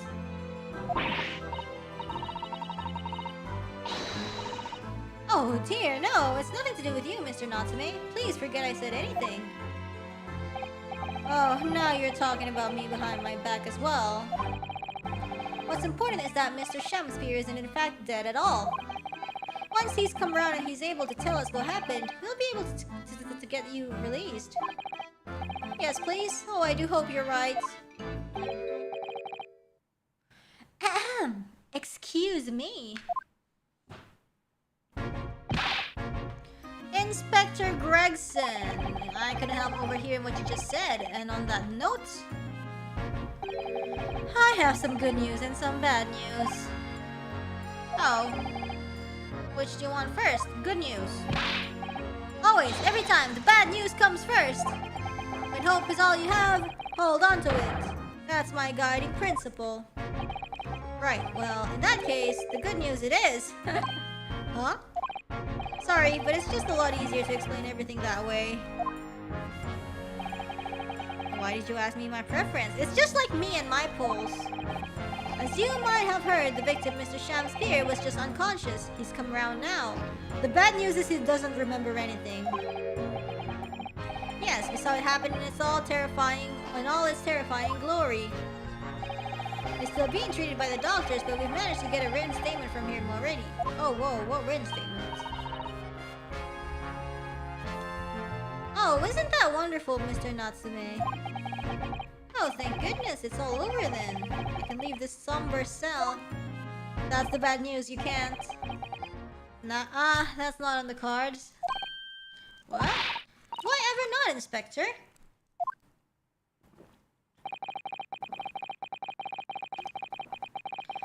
Oh, Mr. Shamsphere has implicated someone as being responsible for what happened last night. Uh-oh, is it him? Implicated someone? Oh dear, is it what I think it is? You don't mean? I'm sorry to say I do, yes. He's pointed the finger at you, Mr. Natsume. Ah, he's so salty because of the debate. By sweet poison did he seeketh to end my life, that wicked caitiff, Soseki Natsume. Huh?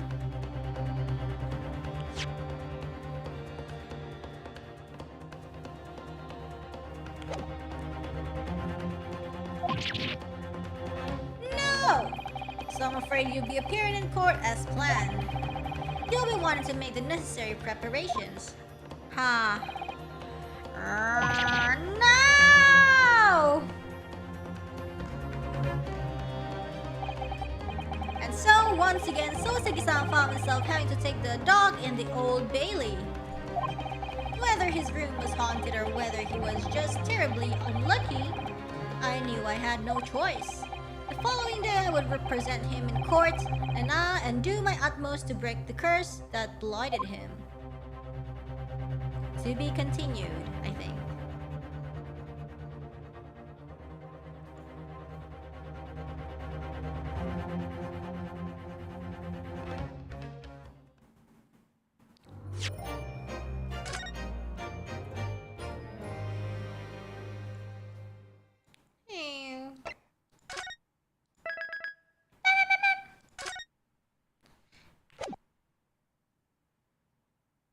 Whoa. February. Do you want to take like a 5-minute break? 5-minute break before trial. Is this trial? Yeah, 5 minutes break and then let's go trial.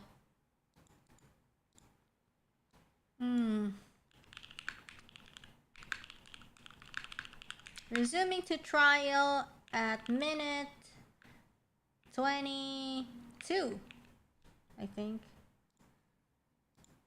Whoa, whoa, whoa, whoa. Okay! Short break! Get your snacks, get your drinks, get your everything. Recess, recess. Yes, yes, yes. Be right back, guys.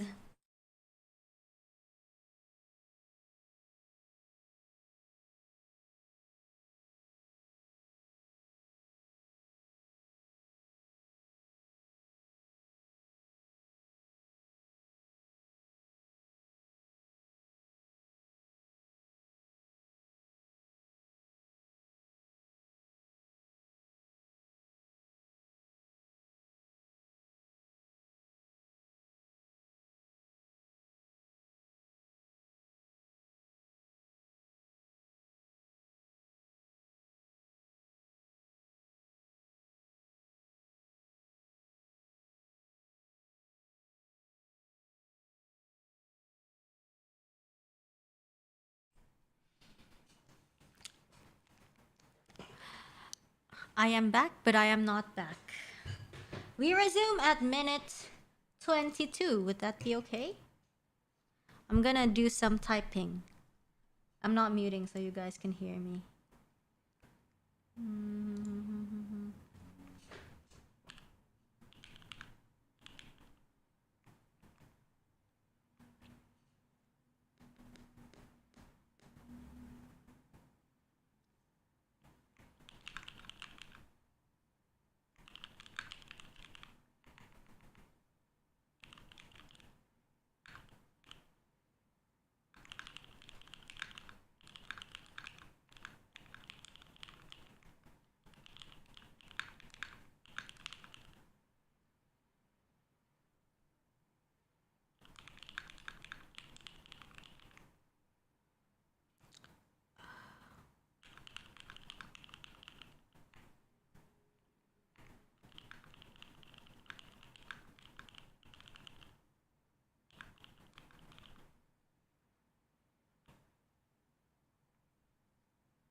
Oops, sorry guys. Just a second.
Okay.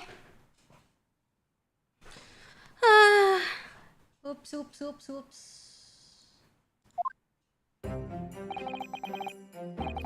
Old Bailey, this place always makes me feel strange. I seem to get chills down my spine and break out in nervous sweat, all at the same time.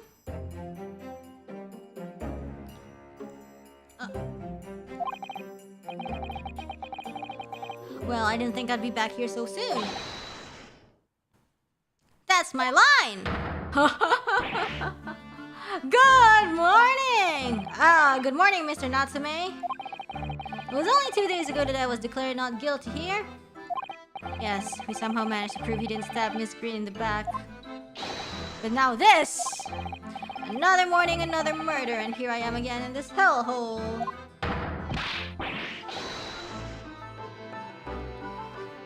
Can't keep coming to court. I'm beginning to think he's right.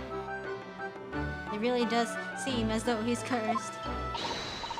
Mr. Naruhodo, I'm afraid I have bad news. Oh, Mr. Natsume. Good morning. Yes, morning. So here we are again. Yes, again. Another murder, but the victim is alive. This has happened twice, huh? Judicial Assistant Miss Mikotoba Esquires, what's the bad news? Oh dear, you heard, did you? You come in shouting at the top of your voice. You people can't help hearing what you say. What about you? Oh, I am sorry. You've done nothing wrong, Mrs. Sato. Now what is it?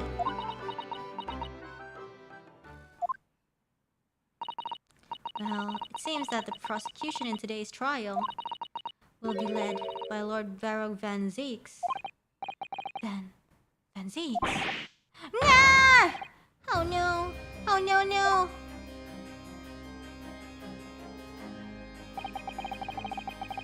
The so-called Reaper of the Bailey. Ha! The most legendary prosecutor in the land. In the trial 2 days ago, he pursued Soseki-san and I relentlessly. Of course, by the skin of our teeth. We managed to pull through, but still. Perhaps Mr. Natsume's acquittal in the last trial wasn't the end of the matter after all. Yes, I know what you're thinking. The legend of the Reaper that says, nothing can save a person in the dock when Lord Van Zeeks is the prosecutor. Oh no! But even if that person is found not guilty, the accused will meet a mysterious end one way or another. And we've experienced it firsthand. A man we successfully defended met the most terrifying end after his acquittal right here in the Old Bailey. Psh. Psh. So lit! Do I have to put up with those ice cold eyes boring into my soul again? cursed by evil spirits and now by the Reaper. Pair of petrifying perils, potentially. Well, if it's potentially, at least you appear to have hope, Mr. Natsume. Locum student Mr. Naruhodo Esquire. Yes? I'm innocent!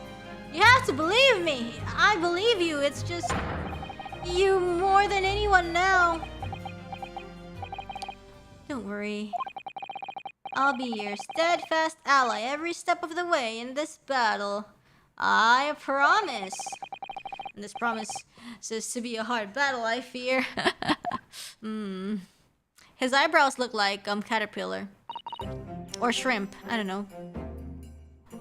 Well, the trial is scheduled to begin shortly. We should move into the courtroom. Let's go!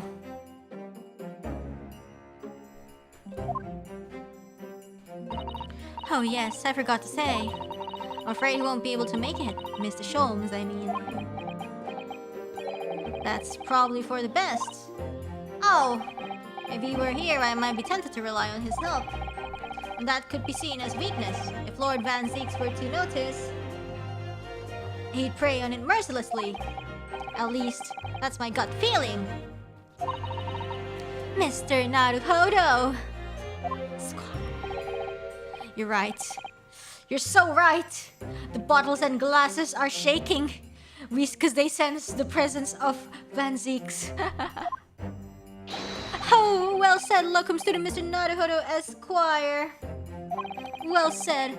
I swear on this sword at my side and on the spirit of Kazuma that it harbors. I'll show him what a Japanese lawyer can do. I'll set you free with honor. Oh, yes. Damn. In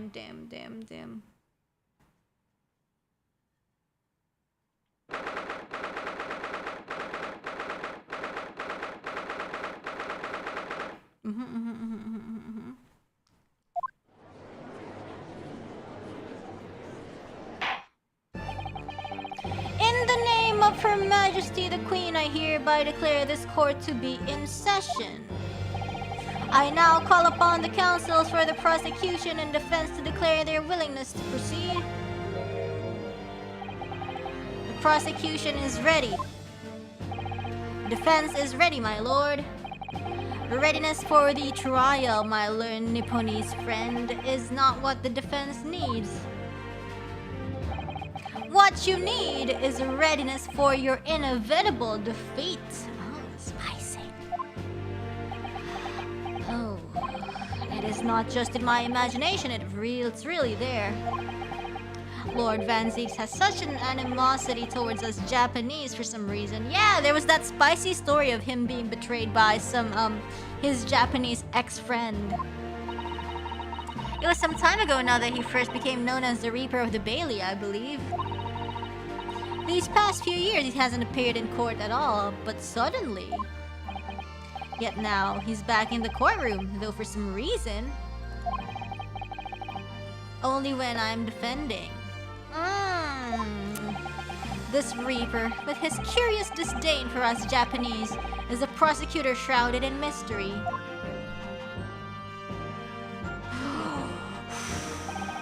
Still, this isn't the time to be pondering that. I have to concentrate on Soseki-san's trial. Furthermore, I now call upon the 6 ladies and gentlemen of the jury. You have been chosen at random to represent the will of the people in this trial. Are you ready to fulfill your duty? Absolutely. I had a feeling this larrikin wasn't innocent before. I must say that I feel especially ruthless on days when my hat refuses to sit right. What? These people are pretty familiar? Well, I rather like how you're wearing your hat. I think the ruthless look is very fetching, actually. Fetching. Oh, new person! I need to be somewhere at 10 o'clock. I have a very important meeting. Let's make this quick. I couldn't agree more. I need to take home 5 bob tonight or the missus will go through the roof. Oh man, it's him again. Oh, may the Lord show us all the light here and lead his flock to a righteous verdict. The British jury system is so very different to our own, isn't it? It's quite extraordinary to think that the power of judgment is in the hands of 6 members of the public, and that the judge can only pass sentence when all jurors are in agreement about the defendant's guilt.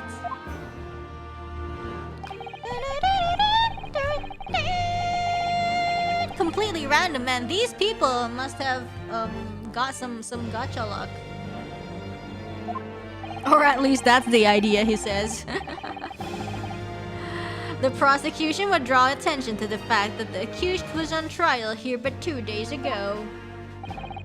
Accordingly, where possible, the same jurors have been asked to return for duty today.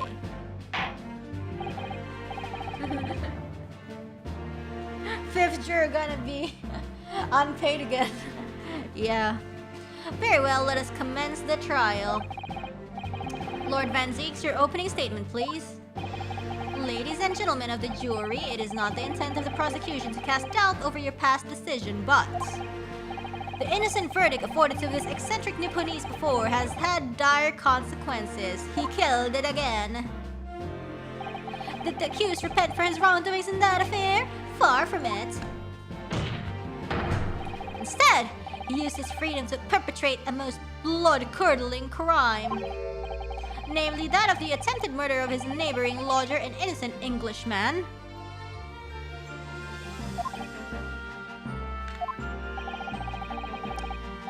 To explain the circumstances of the crime, the prosecution calls its first witness to the stand. Who? What? What's this unique animation? Huh? The accused himself? The detective responsible for investigating the scene, and the accused himself.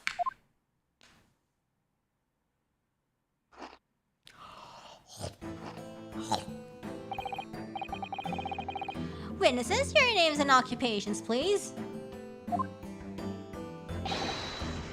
Yes, sir! Tobias Gregson, Detective Inspector at Scotland Yard's Homicide Division. Ah, Soseki Natsume from the Empire of Japan. My government ordered me to come here as a student study your language and culture. Mr. Natsume? Yes, my lord, sir. I'm quite sure I'm not mistaken that you swore an oath and never to set foot in my courtroom again. I remember as if it were yesterday. It was yesterday. The day before, in fact, my lord. But close enough. Oh, okay. Believe me, this is the last place I want to be. Inspector, let's hear from you first. Explain the case for the court. Right you are, sir.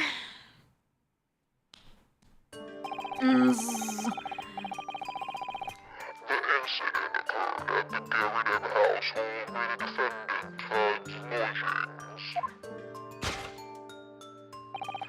In the ground floor room of the victim, Mr. William Shakespeare. The defendant has already admitted to visiting the victim on the night in question.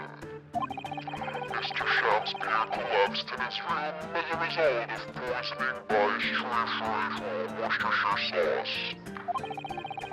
He was found the following morning when the landlord, suspecting something was wrong, broke down the door.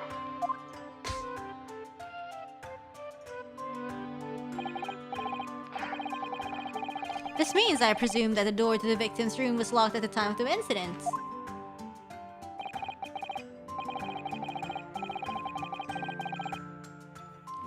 Correct, my lord. It was locked from the inside, making entry to or exit from the room impossible.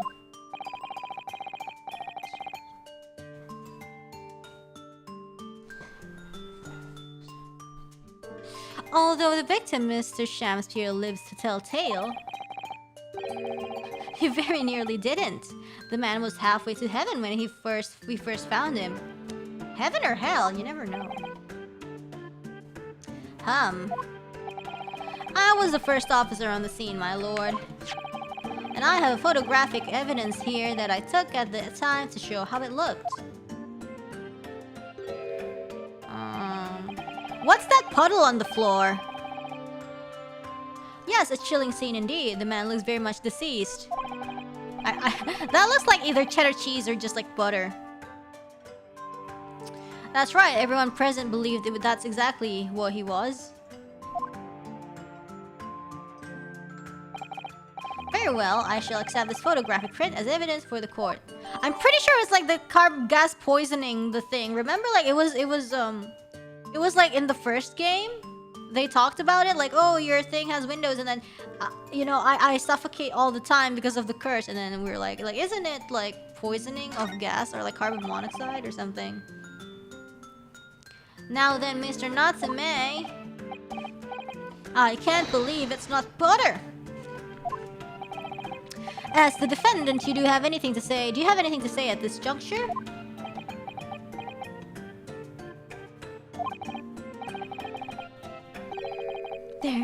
They're haunted. Haunted by evil spirits. Good gracious, what's haunted? Ligma. My lodgings! There's been a whole series of strange happenings in my lodgings. The tenant before me died in mysterious circumstances. A woman was stabbed by no one on the street outside. I thought we solved that thing. My neighbor was poisoned, and me! What about me? I've nearly been killed countless times. Killed, Mr. Natsume? How? Ligma is haunted. So sad. What's haunted? Even on that fateful night it happened when I returned from Mr. Shamspeare's room. I lit my gas stove and climbed into bed, but before long, the stove went out. And somebody tried to kill me. Stove went out because there was not enough gas. I think, okay? You must always extinguish all fires before retiring for the night, Mr. Natsume.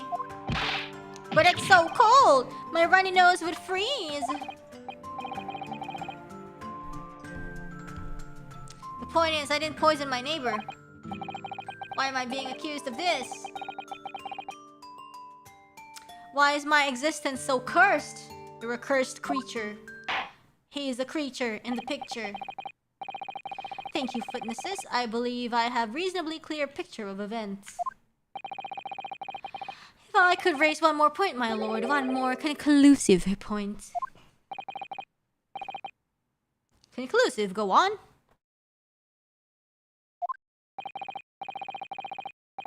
Fortunately, the victim, Mr. Shamspeare, has regained consciousness after his ordeal. And he has named the true culprit.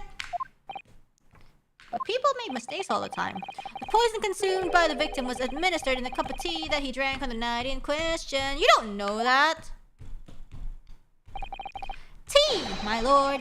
Tea that was brought into the victim's room by the accused.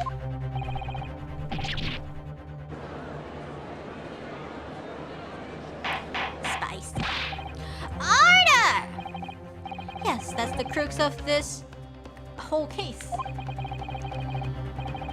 If Soseki-san isn't innocent... Well, Mr. Natsume, what have you to say to this accusation? That evening, yes, I did take some freshly brewed tea with me when I visited Mr. Shamspeare's room as a gift.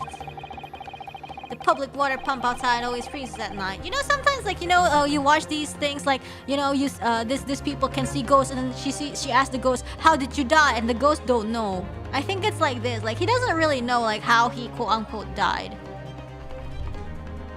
So I bought bottled water especially to make it. And this is the result. Never will I touch tea again. Never. I'm pretty sure he's, like, super, like, salty over the Romeo and Juliet argument. Public pump was frozen, you say? That's not information we've heard before. That will do, thank you. Now, according to our laws, the defense must have the opportunity to cross-examine witnesses at least once. Therefore, I call upon these witnesses now for a formal testimony. I presume the prosecution has no objection. That rhymes. The prosecution has no objection. Has same energy as I'm the creature in this picture. He was poisoned from the salt overdose from the argument. None whatsoever, my lord. Good, then you will give your account of events on the night in question to the court now. Yeah. Yes, my lord. Yes, my lord. Yes, my bright. Dun, dun, dun, dun, dun, dun, dun. It was around 9 o'clock that evening when I visited my neighbor and I took some tea with me as a gift. We had a heated literary debate over a nice hot drink, after which I went back to my room at around 11. Ah, my tea was completely harmless. He couldn't have locked the door behind me otherwise, could he? Takes some time to have an effect on the body. People don't heal over immediately after taking it. Strychnine? Strychnine? Strychnine? I don't know. The victim would have been perfectly able to lock the door after his guest left. The argument still stands. Strychnine? Strychnine? Strychnine or strychnine or what? Yes, I see. Strychnine. Okay. Yes, I say. It all seems relatively straightforward.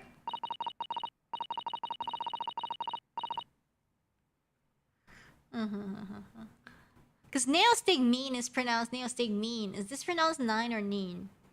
Excuse me, but that testimony does raise one rather crucial point, I think. Mr. Natsume claims his tea to have been harmless, presumably, though. The teacups have been examined for traces of the poison, haven't they? Well, I didn't think of that. Well, as it happens, no. We haven't been able to. I thought so. Did I hear you correctly, Inspector? Scotland Yard has failed to examine the suspect's substance. How could you have overlooked something so important? Isn't that the first thing you should have done, you incompetent imbecile? Just kidding. My learned Nipponese friend is falsely incensed. The inspector says Scotland Yard was unable to examine the tea, not that it was overlooked. Unable? Why? It's simple enough. There was none left. Not a drop. Someone must have been very thirsty indeed.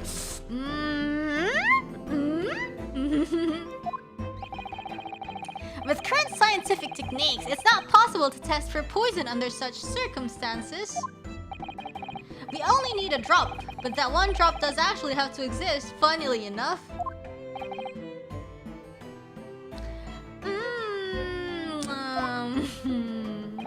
Judge like, The lack of examination notwithstanding, it appears nothing other than the tea passed the victim's lips on the night in question. Yes, thank you for clarifying that, Vanzeeks. I see. Thank you. The matter is clear, indeed. Cast your eyes over the jury, my learned friend. What? You can see it in their faces, I'm sure. The recognition of the accused's guilt. Your client's fate is all but sealed. In mere moments from now, you will lose, and your compatriot will be damned for all eternity. He's right. I can feel all 6 of the jurors looking daggers at me. You know, what if like learned friend just means like cultured friend in like modern society?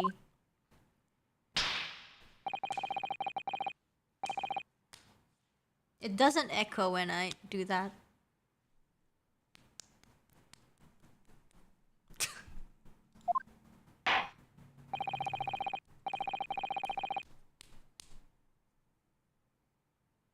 Try harder. What? No. Counsel for the defense, proceed with your cross-examination.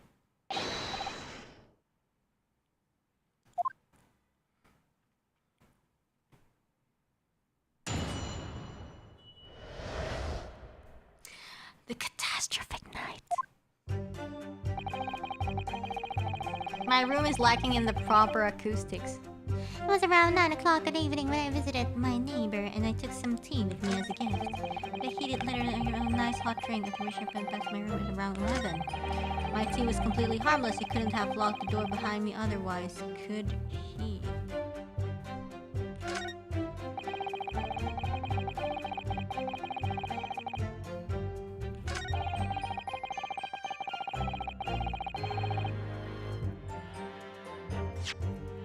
I'm too lazy to press, so let me just...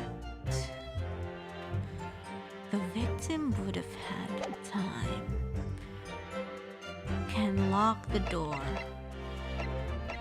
Teacups used with the green line was Mr. Is there anything I can examine? Okay, this is Natsume's cup. This is...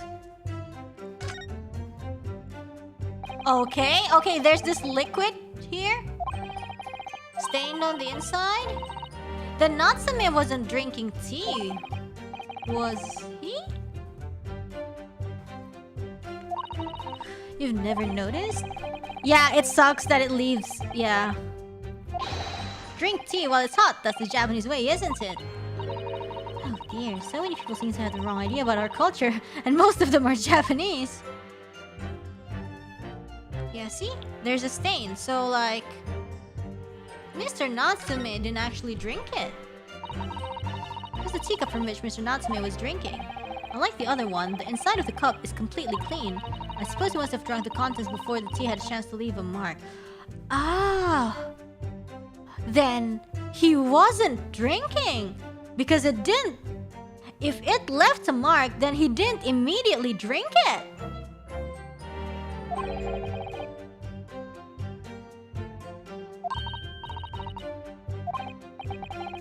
If you just leave it little by little, it goes cold. Clearly, I shall have to instruct you in the proper way to take tea. Nice.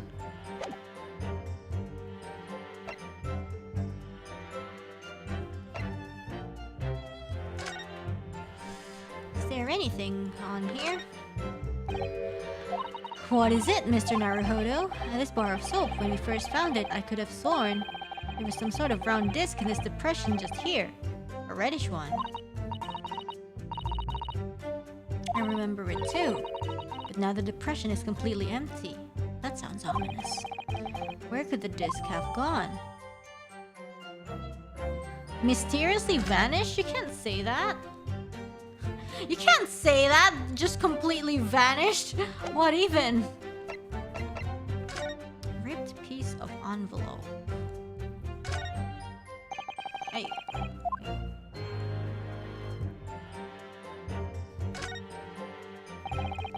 Whoever opened this envelope didn't bother with a letter opener or scissors. Yes, whoever opened it was clearly someone with an unrefined temperament. Judging from the angle of the rip here, the person in question must have been right-handed. I think perhaps someone's been reading too much of the Adventures of Sherlock Holmes. You can never read too much of it, Mr. Naruhodo. Never. Okay, so there's nothing here so far. Look, this photo. Yeah, see, this is suspicious. And he's holding a fork.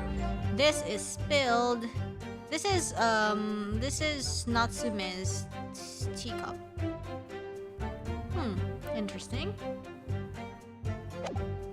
Why did this thing fall though? What is this? What is this? Why? Okay.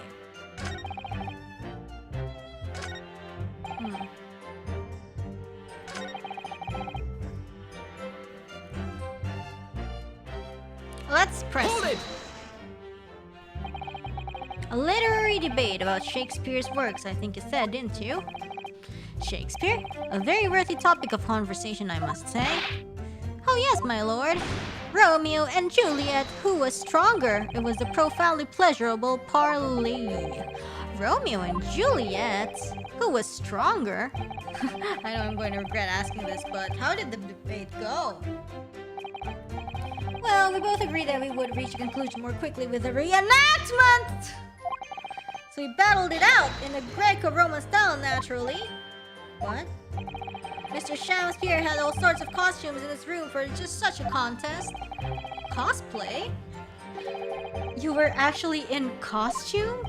He as Romeo and I as Juliet. And after a vigorous wild tussle, I as Juliet came out on top. A victory I'll cherish forever.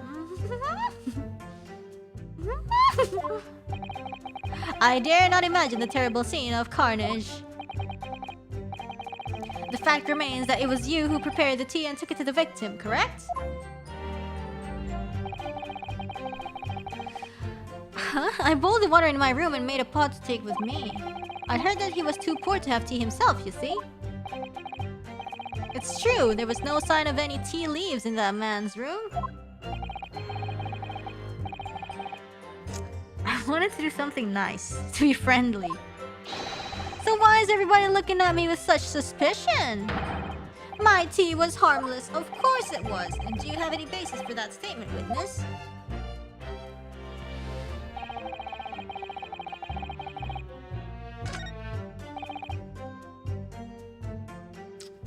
Hold it!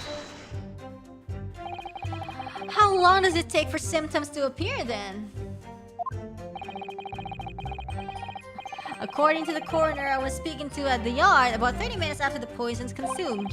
And the victim suffers violent convulsions, cramping, and stiffness, and eventually dies from asphyxiation.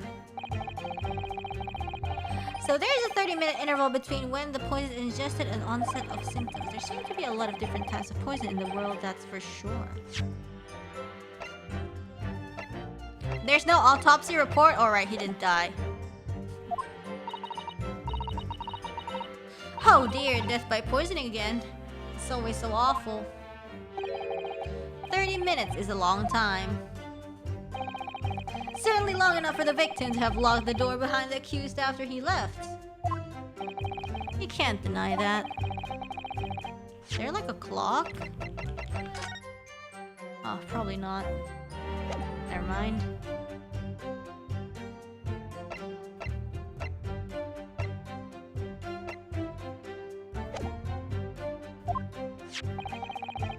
Oh, medical report! Let's go! It spells it out, really. The accused is the only person who could have done it. Very well. The court will add this report to the court record as evidence. Okay. I see it here. Delayed onset of symptoms. Great. Withholding evidence, I see, as usual.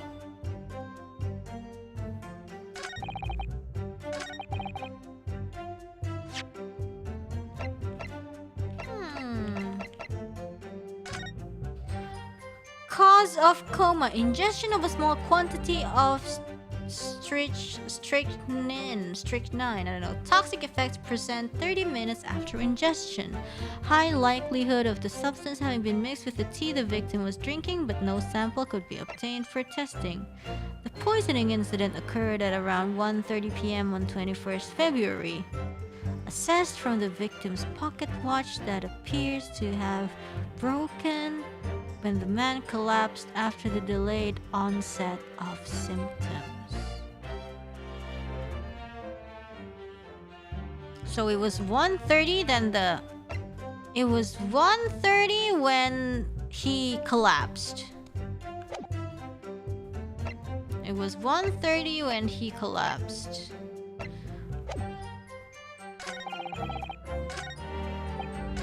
Oops.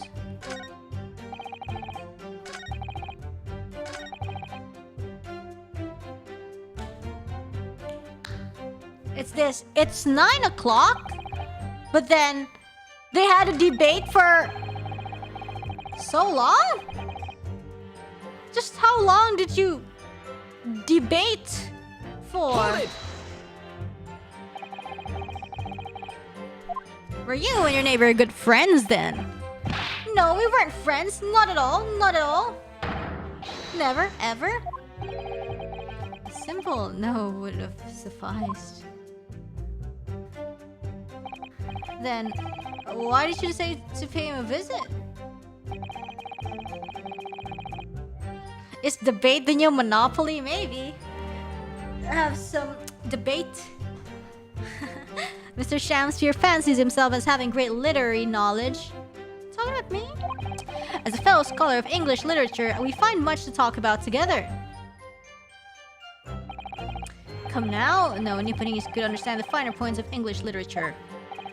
And on the night in question, that was the topic of conversation as well, I presume. It was the day of my last trial when I was acquitted. I'd just arrived back at my lodgings when I ran into Mr. Shamsphere outside on the street. That was at around 6 o'clock. We exchanged one or two pleasantries, but it soon turned into a heated discussion. He was on his way out at the time, though, so I promised to visit his room that evening at 9 to continue our debate. But did I have ill intentions? No, not one, not two, not any, not at all. Never, ever. A simple no would have sufficed, I feel. And tell the court what did happen when you visited the victim's room.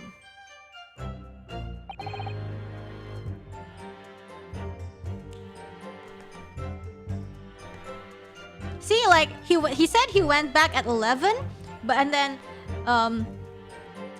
people say the poison takes 30 minutes, but he's only dead at like 1:30. So that's a lot. Hold it! I'm just trying to figure out like where to present evidence. Shakespeare, a very worthy topic of conversation, I must say. Yes, my lord. Romeo and Juliet, who was stronger? Did I? Okay.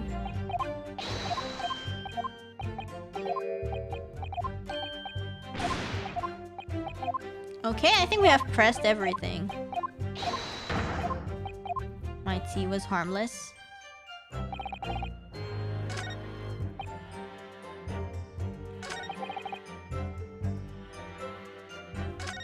So I think it was he left at around 11. And then the only other document that said something about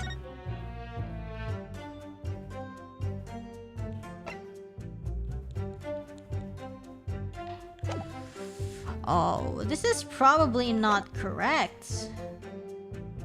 But I don't really think anything else. Like, I don't know. An objection in the second statement isn't really common. Should have locked the door behind me otherwise, could he?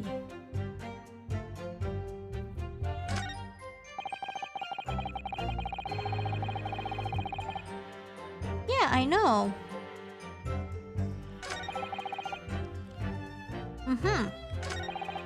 I know. You know what? This is the only testimony I can... This is the only thing that contradicts this thing. There's nothing else I can do, honestly. Objection! Yeah, okay. That's correct. Mr. Natsume, you say it was 11 p.m. when you left to return to your room, correct? There was literally nothing else that I could, like, poke. Yes! And Inspector Gregson, can we rely on the information in the medical report unconditionally? Of course we can. There's no problem with that report, Sunshine. Actually, I think there's a very big problem because there's a chronological inconsistency between it and the defendant's testimony. A chrono what? What are you on about? According to this report, the victim must have consumed the poison at around 1:30 in the morning. And yet, the defendant, Mr. Natsume, left the victim's room at 11. Yes, that's right. There's more than 2 hours of missing time there.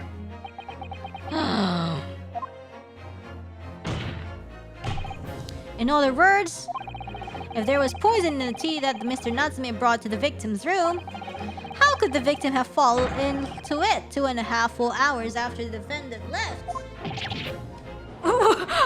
Why are they in sync? The defense's argument is entirely reasonable. How do you respond, Lord Van Zeeks? I respond with a glass of wine. Clearly, comparatively, chronologically confused.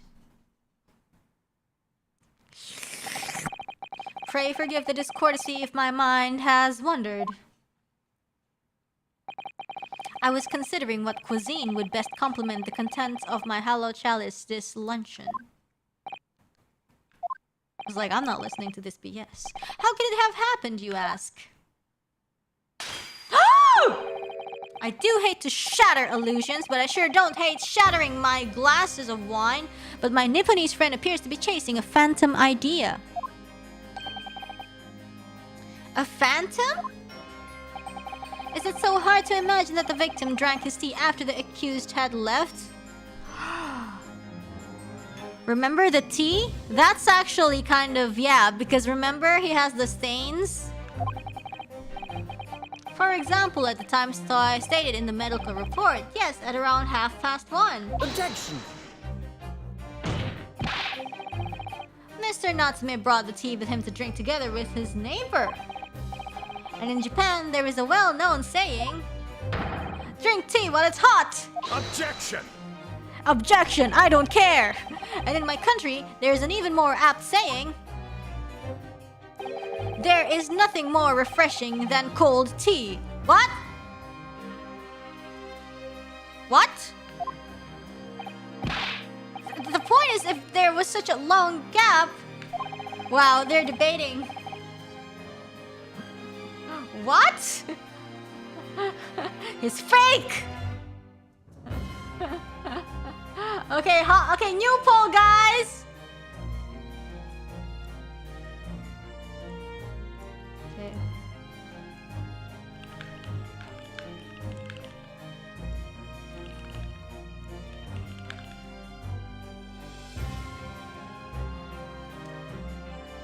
Cold or iced?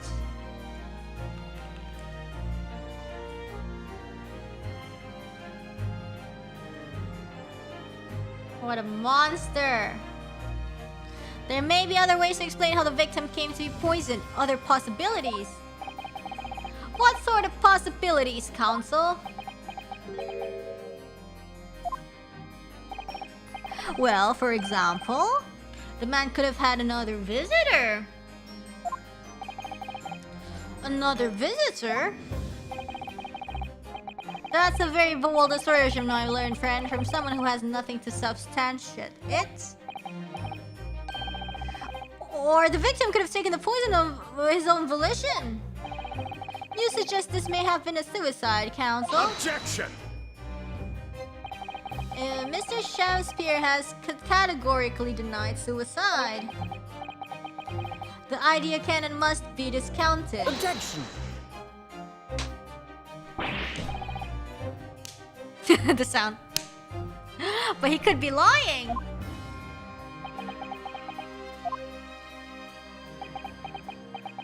Yeah, maybe he got too into the roleplay. Is something wrong, Lord Van Zeeks? I was listening to the sound of the carriage pulling up outside the courtroom. Oh, who's coming? Pray forgive the discourtesy. Carriage? What carriage?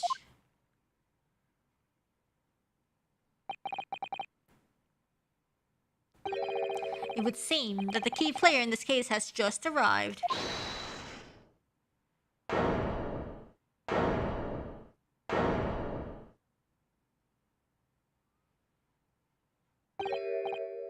Out, out. Oh!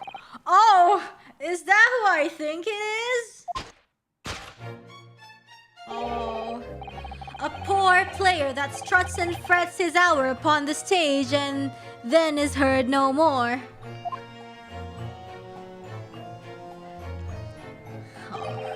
It is a tale told by an idiot, full of sound and fury, signifying nothing.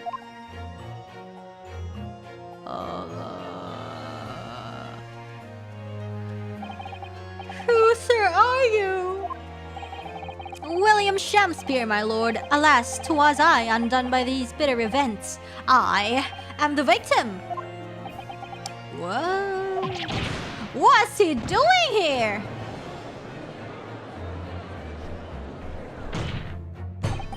The prosecution seeks to call this gentleman to the stand. Oh, goodness. Oh. With his testimony, my learned friend's futile resistance will be utterly crushed. What the victim doing? You're calling him as a witness? Very well, counsel. I grant your request with interest. The judge is just bored, I think. I'm curious to discover what the court shall hear from the victim himself. Oh. Happy am I, Shakespeare, to regale thee with my tale of woe, my lord. But I still have my own tale to tell. My own tale of worst woe. I can regale the court with the tale of my perfect innocence in perfect English.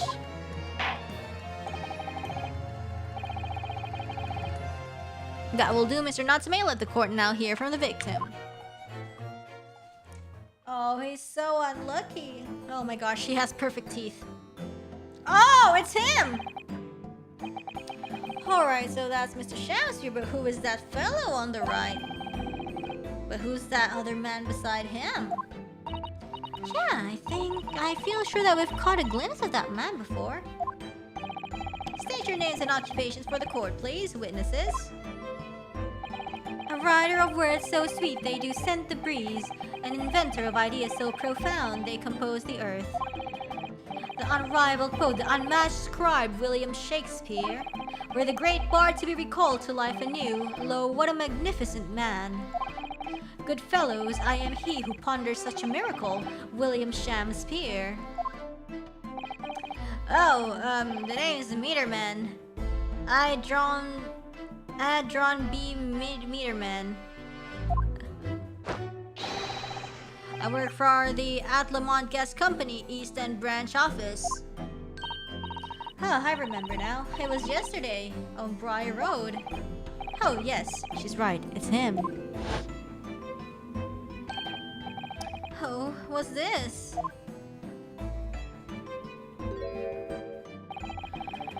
What's this man doing over there?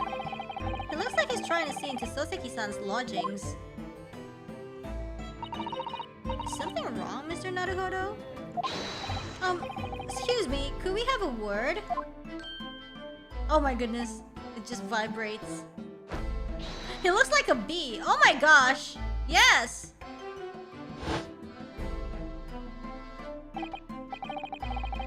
Yes, we spotted him outside Mr. Garadev's house that morning. And he's a gas company employee? What does he have to do with this case? A lot! Probably. So, Mr. William Shakespeare, you are the victim in this miserable affair, correct?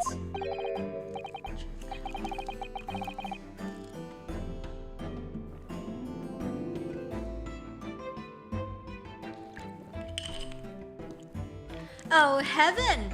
Oh, hell! Do you command me to remember? That sweet poison that didst cross me and cross mine innocent lips. I subpoenaed him for the trial, with his daughter's permission, naturally. Hearing the testimony of the aggrieved will remove any room for doubt from the jurors' minds, I'm sure. No, unreliable narrator time? Behold, you have only to rearrange the letters of my name to see that me is a seraph, an angel indeed. Thus be I noble of mind, sweet of nature, and verily honest of heart, as all heavenly angels be. Because there isn't a less contrived meaning in your name. No, not at all. The jurors seem to be very moved by this man, I'm afraid. Oh, they're actually taking the seraph anagram idea seriously? Thank you, witnesses, for your illuminating introductions. But my lord, what is the man next to Mr. Shakespeare doing here? The gasman, I mean. Oh, what me? Well now... Allow me to enlighten my learned friend. You recall, I presume, your earlier impertinence. when you suggested that the victim had another visitor to his room on the night in question. So he did? And moreover, that the victim is a compulsive liar. What? No, I didn't quite say that. This young chin-stroker is here to controvert your wild claims conclusively.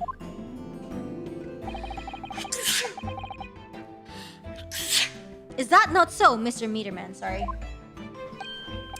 Hang on, no! I'm just here. I hereby call for your formal testimonies. You will tell the court as lucidly as possible what happened on the night in question. One may smell and smile, and be a villain. Yes, it doth pain me, but let the truth be spoken. The truth of that wintry night of my discontent.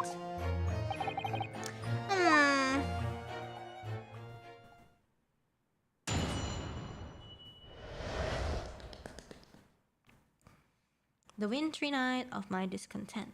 The snow lay about my neighbor did cometh in the evening, bearing a gift of tea. But marry, bitter was his drink, and when he left, I did fall prostrate on my table. 'Twas the tea alone did pass my lips that late hour, naught else. I was outside this bloke's window in the freezing cold all night, keeping an eye on his room. No one else visited his room but that short little round-backed Eastern fella. Like, why were you watching? Like, wait, what did you say? You were keeping an eye on Mr. Shamspier's room all night? That's right. Of course, the bloke's window is all but blocked up, isn't it? But there's a little gap in the bricks where you can see into the room. So I spent the night trying to keep my teeth from chattering as I peered in through that. What? Why were you... The spy! We thought the spy was Gerrit, but it was him. The question is, sir, why? Ah! Well now, that's because he's on my list. Because he haven't paid? What a piece of work is a man. Wherefore wouldst thou not stare in wonderment? What are you talking about?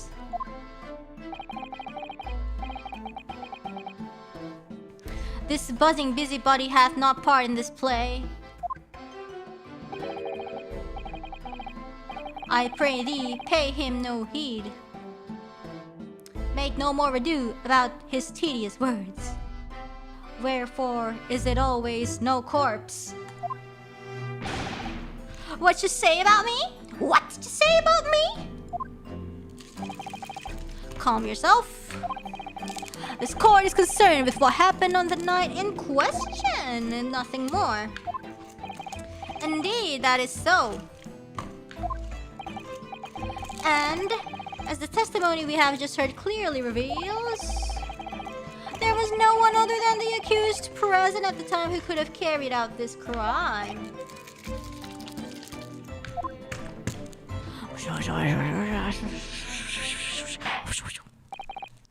Well, I believe this may be the final testimony of the trial. Now, counsel, the defense may proceed with the cross-examination. Yes, my lord. Okay.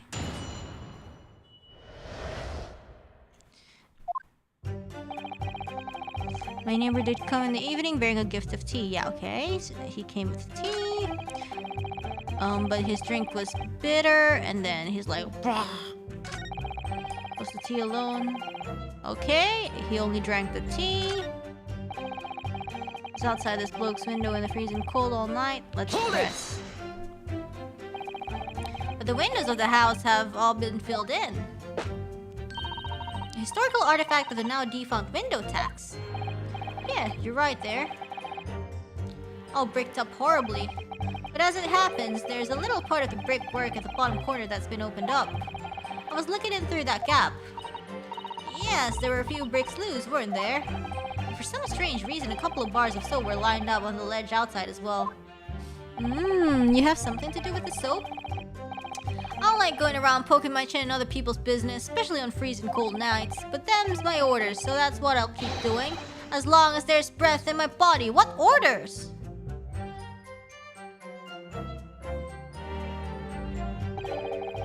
the theatricals today. Theater kids running wild in the courtroom. Out of interest, Mr. Meterman, after the accused had left and returned to his own lodgings, did you see the victim leave the room at all? No, he never left. He was in that room the whole time as far as I'm concerned. And we can therefore discount the possibility of suicide. How can you be so sure of that? The police carried out a thorough investigation of the scene and found no receptacle for the poison.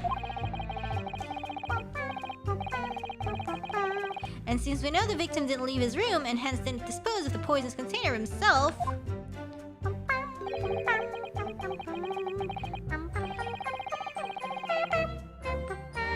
it's clear that this was no attempted suicide. Only the culprit could have removed the receptacle. Yes. Lucidly explained, counsel. Thank you. It really was. You can't argue with the logic.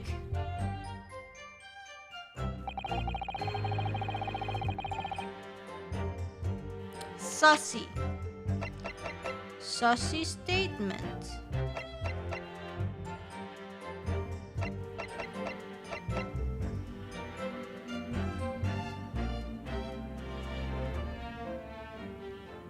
Objection!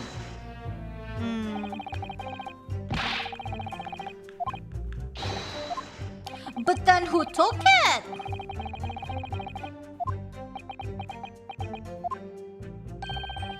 I think perhaps I'm too smart. Indeed.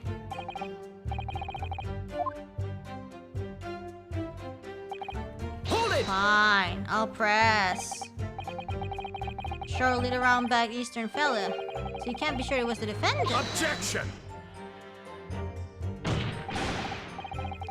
How many other short little round back Nipponese with a mustache do you think there are in London? Well, of course, it's only a narrow gap and it was quite dark, so I didn't notice the mustache. But he showed up at around 9, so I'm pretty sure of myself. And when the person you saw arrived, did he and Mr. Shamspeare drink tea together?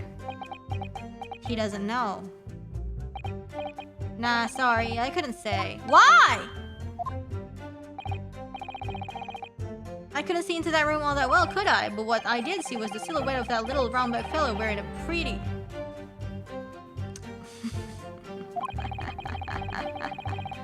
Then the pair of them started some kind of wrestling match. I tell you, I didn't know what to make of it.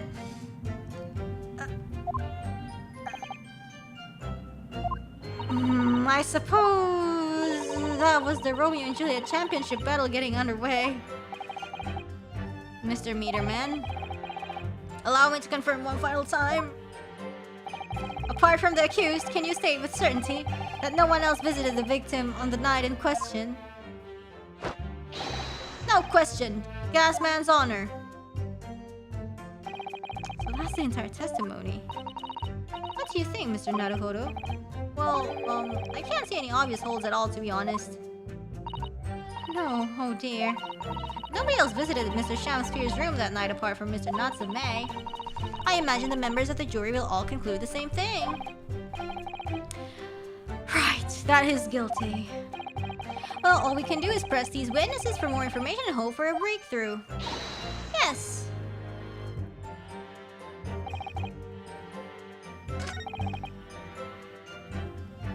Hold it! Mr. Natsume left your room at 11, but it wasn't until after 2 that the poison made you collapse. That amounts to more than 3 hours of missing time. If the defendant had really put the poison into your tea, that 3-hour window of time is something you're going to have to explain. Gladly, it is an easy task. What? I did drink of the tea not while my guest dysentery, but after he took leave of me. Faith, 'twas stone cold, but 1 hour post midnight, verily were my lips parched.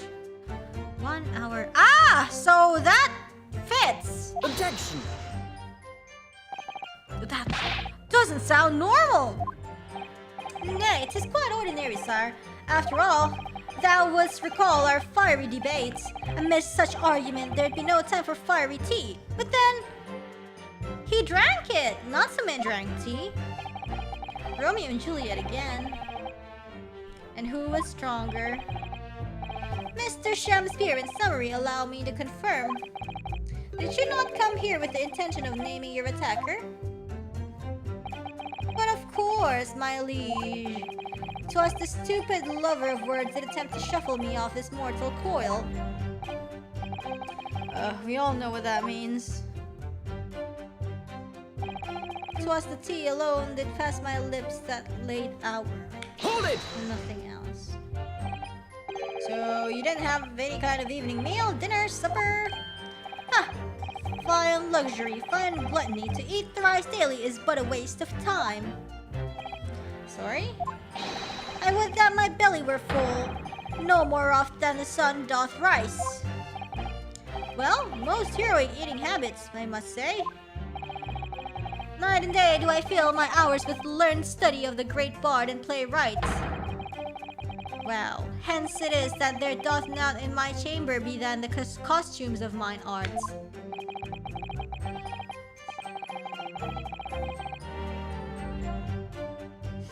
That would appear to be the case, as even a rodent was found starved to death in your room.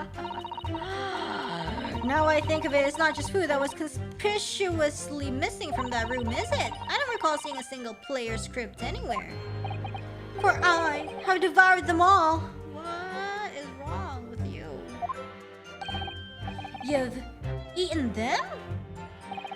Every word be within my skull. Didst thou imagine otherwise? Right. That wasn't misleading at all. Now, could you turn around, do you think?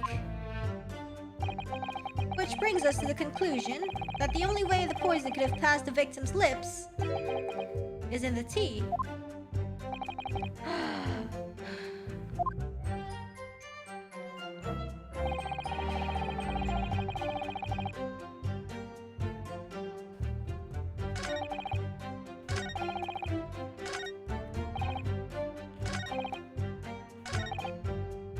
Hold it! To be clear, my neighbor, you are referring to the defendant, Mr. Natsume. Perchance thou wouldst that I call him the man from upstairs? And at what time did the mustachioed Nipponese visit you in your room? Our meeting was promised for the hour of 9, and lo did he come to tender a gift of fragrant tea. The tales which are in accordance with the defendant's own testimony, yes. And we were embroiled in such a literary debate as history hath not seen before. By which I presume he means their discussion about who was the stronger, Romeo or Juliet. I, Shakespeare, did play the part of young Romeo, whilst my neighbor played the fair Juliet. Each of us dressed as would our characters be, to bring weight upon our merry experiment. Sure, experiment. Be that way. I dare not imagine the scene. Frailty, thy name is woman. Canst thou imagine how dismayed I was? Yes, I had heard of the eastern art of jiu-jitsu, but ne'er did I dream 'twould be a skill practiced by the comely maiden.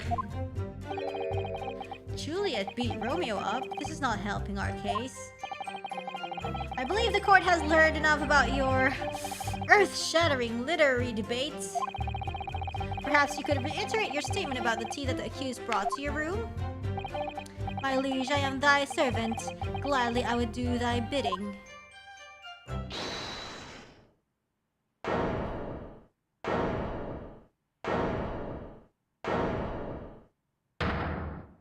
Oh, my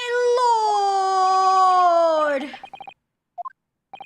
I've kept my mouth shut and listened up to now, but this has gone on long enough. Wasn't he in the silhouette? Are you all with me? Yes! Are we to understand that you ladies and gentlemen of the jury are in agreement with one another? That you've reached a unanimous discussion? Too right we have. Are you all with me? Yes! Wait, no! The defense is in the middle of a cross-examination! To be honest, I was holding out a bit of hope for you, young man. Especially after you identified those few hours that followed the accused leaving the victim's room. Yes, the 3 missing hours as you put it. But in the end, what difference do they make? None as far as I can see. And since that's now apparent, there's really no reason to delay our decision any longer. Like I was saying before, if I don't take 5 bob home with me tonight, the missus will blow her top. What is that? Sorry, didn't quite catch what you said. Very well, let the court be apprised of your decisions. Ladies and gentlemen of the jury, you will state your leanings as to the defendant's culpability. Guilty! Guilty. Guilty. Guilty. Guilty. Guilty. Oh no! Not guilty in the royalty. What are you waiting for? All of you? Well, it would appear that the jury is indeed unanimous. Amer. So, this time at least it seems justice will be done. All's well that ends well, as they say. This calls for a toast to the guilty being punished.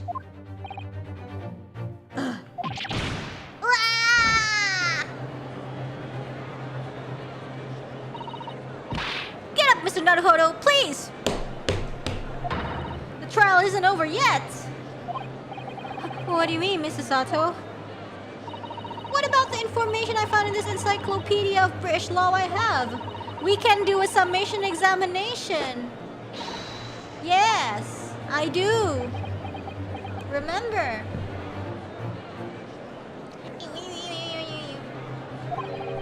A summation examination. Yes, that's right. We don't have a jury in Japanese courts, of course, but here in the British Court of Law, if we can reverse the decisions of a majority of the jurors, then we can force the trial to continue. This trial can't end now. Whatever it takes, I just can't let that happen. The defense moves to invoke its right to a summation examination, my lord. Why am I not surprised at my learned Nipponese friend's inability to admit defeat? Sorry, we're the one who has 100% win rate. Just reminding you.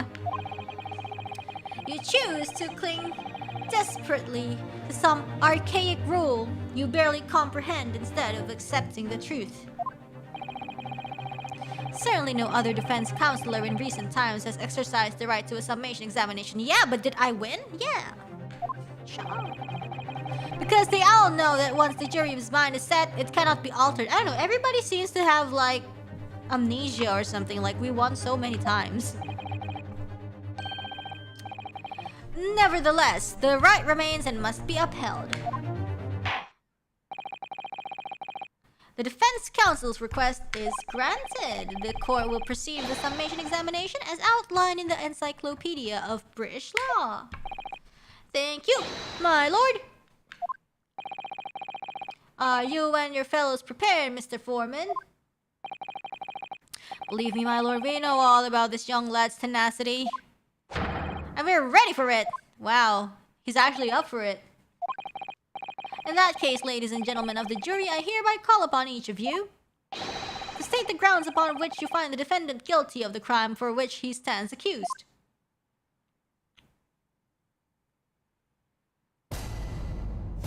Judicial. Something.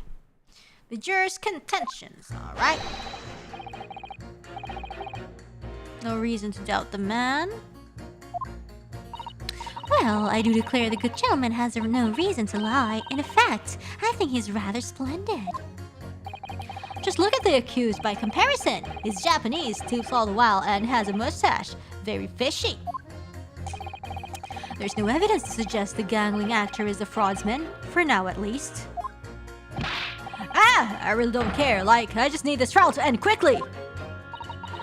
3 hours of missing time is nothing when you reach my age, you know?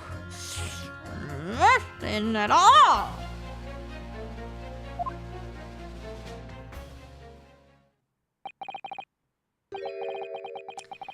I knew it. Every single one of them seems completely convinced. It would seem that all the jurors have come to the conclusion that Mr. Shamspeare is a fine, upstanding, and honest citizen. If you ask me, they've all been bewitched by his strange theatrical movements. They're into theater kids. They have a soft spot for... And sadly, nothing Mr. Natsume has said appears to have registered at all. Well, here goes. I've pleaded with the jury on Soseki-san's behalf before and it worked. So you never know. Before we it might be an idea for me to remind you exactly how a summation... No, I'm fine. You're still very new to British law after all. That's true, I suppose. And Soseki-san's fate is entirely in my hands now, too. There's always a chance I might have forgotten some crucial detail. Perhaps I should hear Susato-san out. No. Should I let her talk me through it again? Or not bother? No need!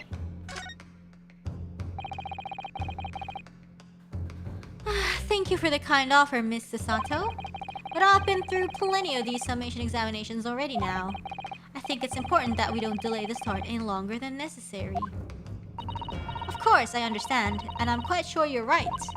If you're confused by anything at any point, you can turn to me for advice whenever you like. I'll be here for you! Yay! The key to this is really listening carefully to each juror's statement. Finding, too, that are contradictory, and pitting the corresponding jurors against each other. Without further ado, please, counsel, proceed with the summation examination.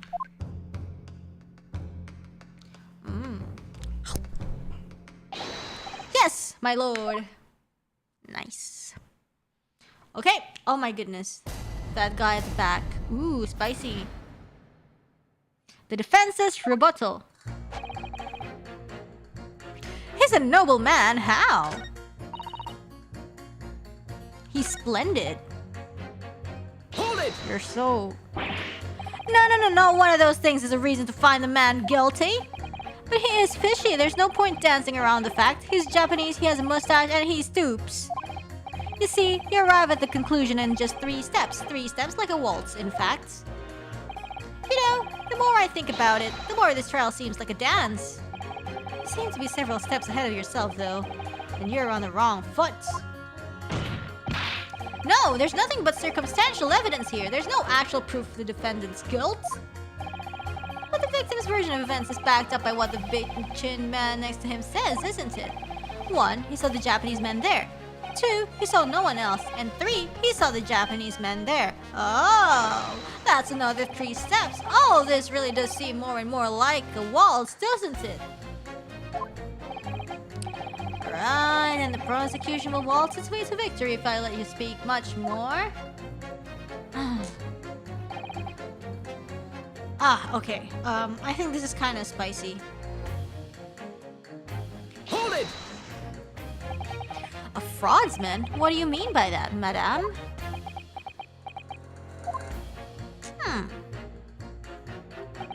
It really is the most tiresome problem for the company, most irritating. We can be absolutely certain that a customer is stealing from us, but without hard evidence. We can't even threaten to take action for fear of being sued.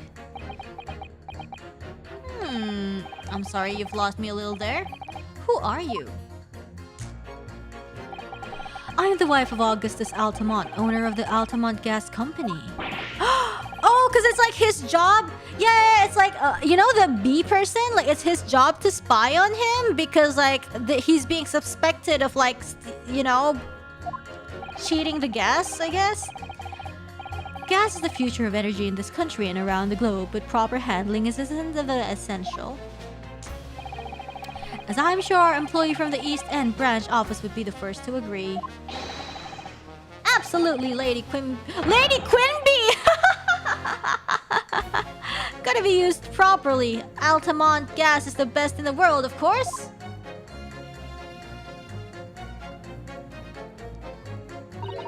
I think we may have solved the mystery of the bow from earlier, Mr. Naruhodo. Right, he bowed in deference to his employer's wife, did he? So would I be right in assuming that the reason Mr. Meterman was watching what Mr. Shamster was up to in his room?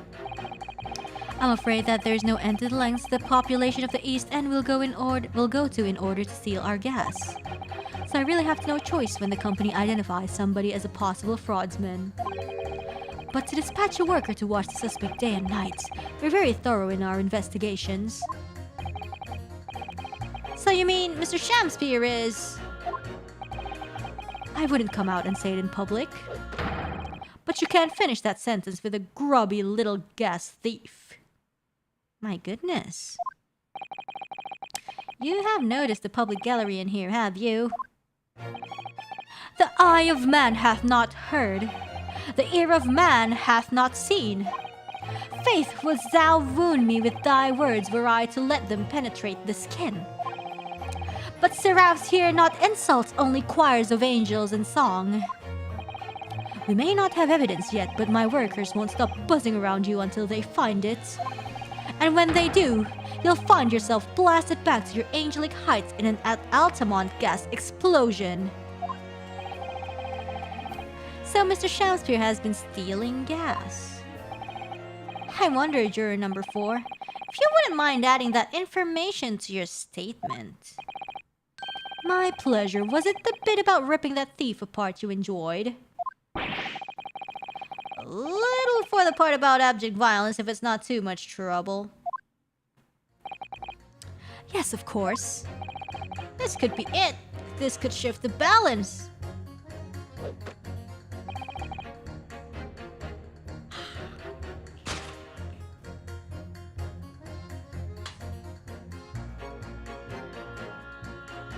Okay, I'll wait. I'll press the first statement or the second statement.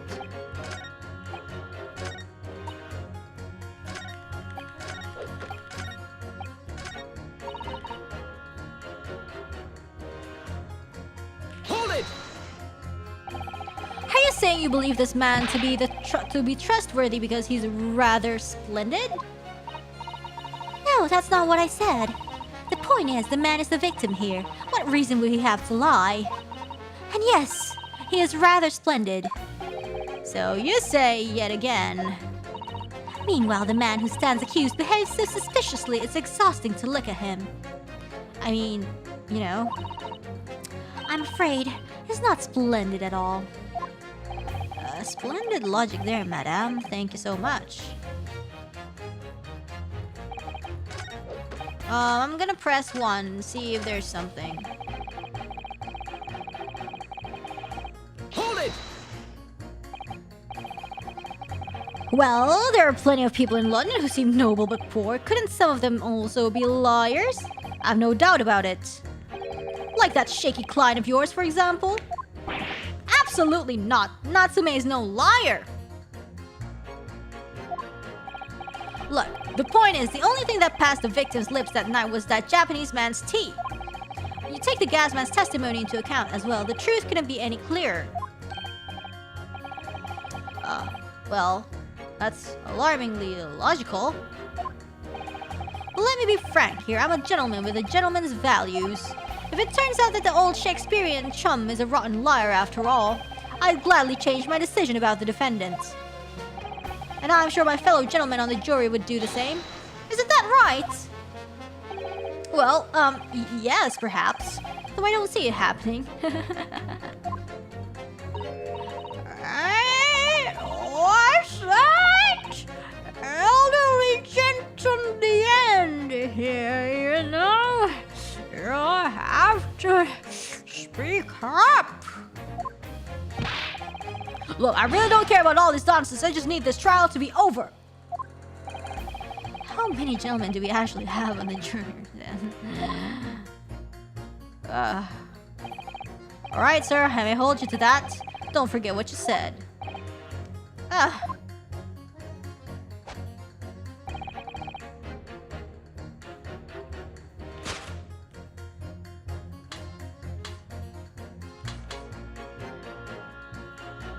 Yes. Objection! Those two statements clearly contradict each other. Good gracious! To whose statements do you refer, counsel? Juror number 1. Hey, what are you yelling about, lad? I presume you've heard juror number 4's statement made by the wife of the owner of Altamont Gas. Well, yes. The victim, who you claim to be a noble, straight-up man, in fact turns out to be a common thief. So the good lady says, but there is no evidence, is there? You and I both heard them say as much. It's true, we don't have evidence as such, just yet. But the claims aren't baseless, you know. What? You heard me, seeing as his operation has already been compromised. I would suggest that the court hears testimony from our East End branch office employee over there. I'll do whatever you say, my lady. Gasman's honor. Yeah, spicy bow. Juror number 1, you say you're a man of your word. If I could show that Mr. Shamsphere was a liar, you assured me that you would reconsider your decision about the defendant's guilt. Yes, I did say that. And as a man of honor, I'll hold to it, as I'm sure the other gentlemen of the jury will. Me? Oh, well, yes. Now that we've found out the man's a liar, perhaps we ought to consider the matter further. Well, if I'm perfectly honest, I haven't heard half of what you've all been saying.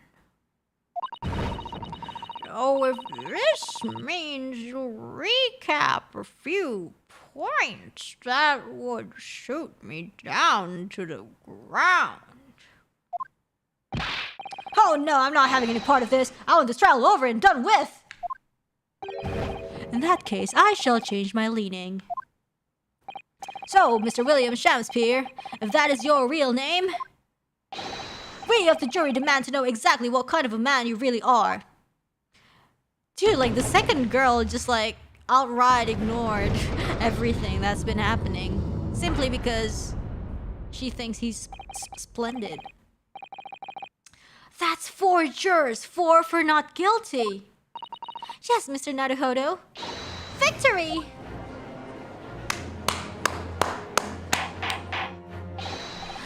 Order! Well, this is quite extraordinary, I must say. As a result of the defense's summation examination, the jury's leaning has changed. Now only 2 jurors say guilty, whilst 4 say not guilty. I therefore declare this court to be in a state of disaccord and order the trial to continue. Oof.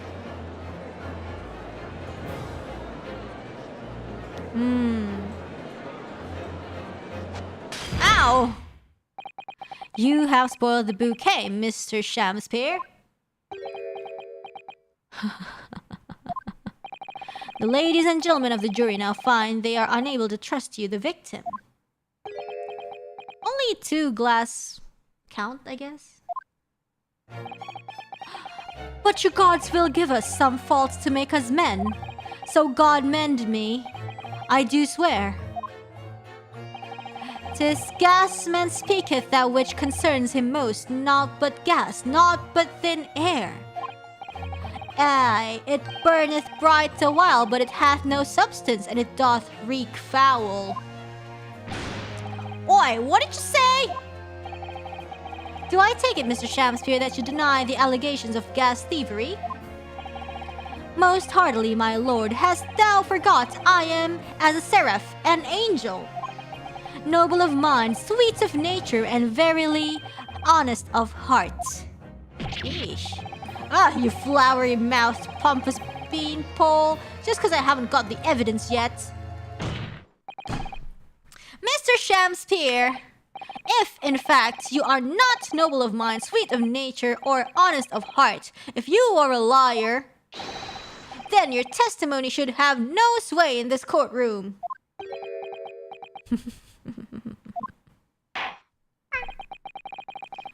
It is my considered opinion that at the present time, no other possible culprit of this crime has been identified. All testimony heard by the court thus far heavily implicates the defendant. Just you wait! In short, it would not be unreasonable at this stage for me to rule on the case. What? No! Oh no! However, in light of the fact that the jury has expressed concern about the fidelity of this witness, I believe it would be inappropriate for this court not to pursue the point further. Objection! I assure you, my lord, that would be a waste of the court's time. The gas in this case are unrelated. Juror number 4. Yes? Didn't you say before that although you had no hard evidence to prove this man has been stealing gas, you have strong grounds for suspecting him? That's right, we do. Don't we, worker? Absolutely, Lady Quimby. Gasman's honor. Very well then, we will hear your testimony now.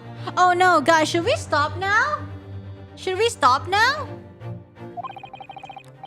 Or is it to be continued coming soon? You will tell the court precisely why you believe the victim, Mr. William Shamspeare, has been stealing gas. Can somebody tell me if the to be continued point is long? Oh shoot, what she said. What did she say? Go ahead, madam. This worker's testimony may have a significant bearing on the good name of my husband's company. Therefore, I should like to take the stand alongside him in a supervisory role, if you wouldn't mind. Wahoo! Oh yeah, sweet as honey. Yeah. Very well, as an exception, I shall honor your request.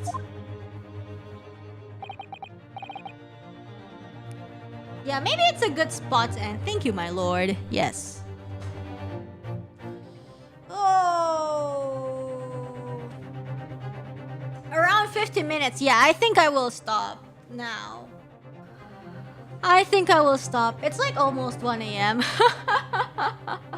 It's almost 1 a.m. So I guess we should stop. Nice, yeah. I think this is a pretty important point too. Like, she's gonna testify. A new person's gonna testify. It's not like in the middle of things. We just finished our first summation examination. It's a pretty good checkpoint, I feel like. Yep. So Elden Ring at 2 a.m. Guys, sorry, I don't think I can do Elden Ring. I have to stream, and there are some behind the scenes stuff I have to take care of after this. So I can't rest yet, but yeah, and then the drawing stream will have to be, you know, just like pulled like way earlier, like 2 hours earlier probably, or 3 hours earlier. I kind of don't know if I should push the... No, I can't push it. I can only push it up. Do it early. Yeah. Okay. Yeah, it's been a little bit... yes. Okay. Yeah, I you know, just like something unexpected like happened, so I have to like shuffle like my schedule all over the place. Yeah. Thank you so much. But you know, there's also this thing about my tongue, so I'll just see if I can like, if I'm better tomorrow. Yeah. I'll see. Or maybe we could always like reschedule the drawing stream for another day. Although it's a shame though, because I really want to do it. So I guess we'll see. Yes. And I guess... Oops. And we haven't really read the donations either. But... I guess we can do it next time, or maybe in the next stream. It depends. It's up to you. Yeah, no, it's actually up to me. Oh. But yes, it's kind of regrettable that we have to start late today. You know. Next time. Yeah, thank you so much, guys. Thank you so much. And yeah, a catch-up stream would be nice too, but we'll see. I've been thinking about it because there was also the karaoke and basically everything. There's a bunch of stuff we haven't read that was supposed to be done today, but you know, change of plans happening. Yeah, I think schedule will be a little bit uncertain for at least another few days. Yes. For at least another few days until next weekend. I think. So yeah. Thank you so much for understanding. You know, yeah, unexpected things happen and I hope you guys understand. Yeah, thanks for watching, everybody. I hope I'll be able to, you know, get back on track, you know, not have too many like sudden changes. But yeah, that's it. Thank you so much for watching, everybody. Terima kasih atas perhatiannya. Salam merakas, everybody. I hope you have a good rest. I hope you have a good day. Bye bye, everybody. Bye bye.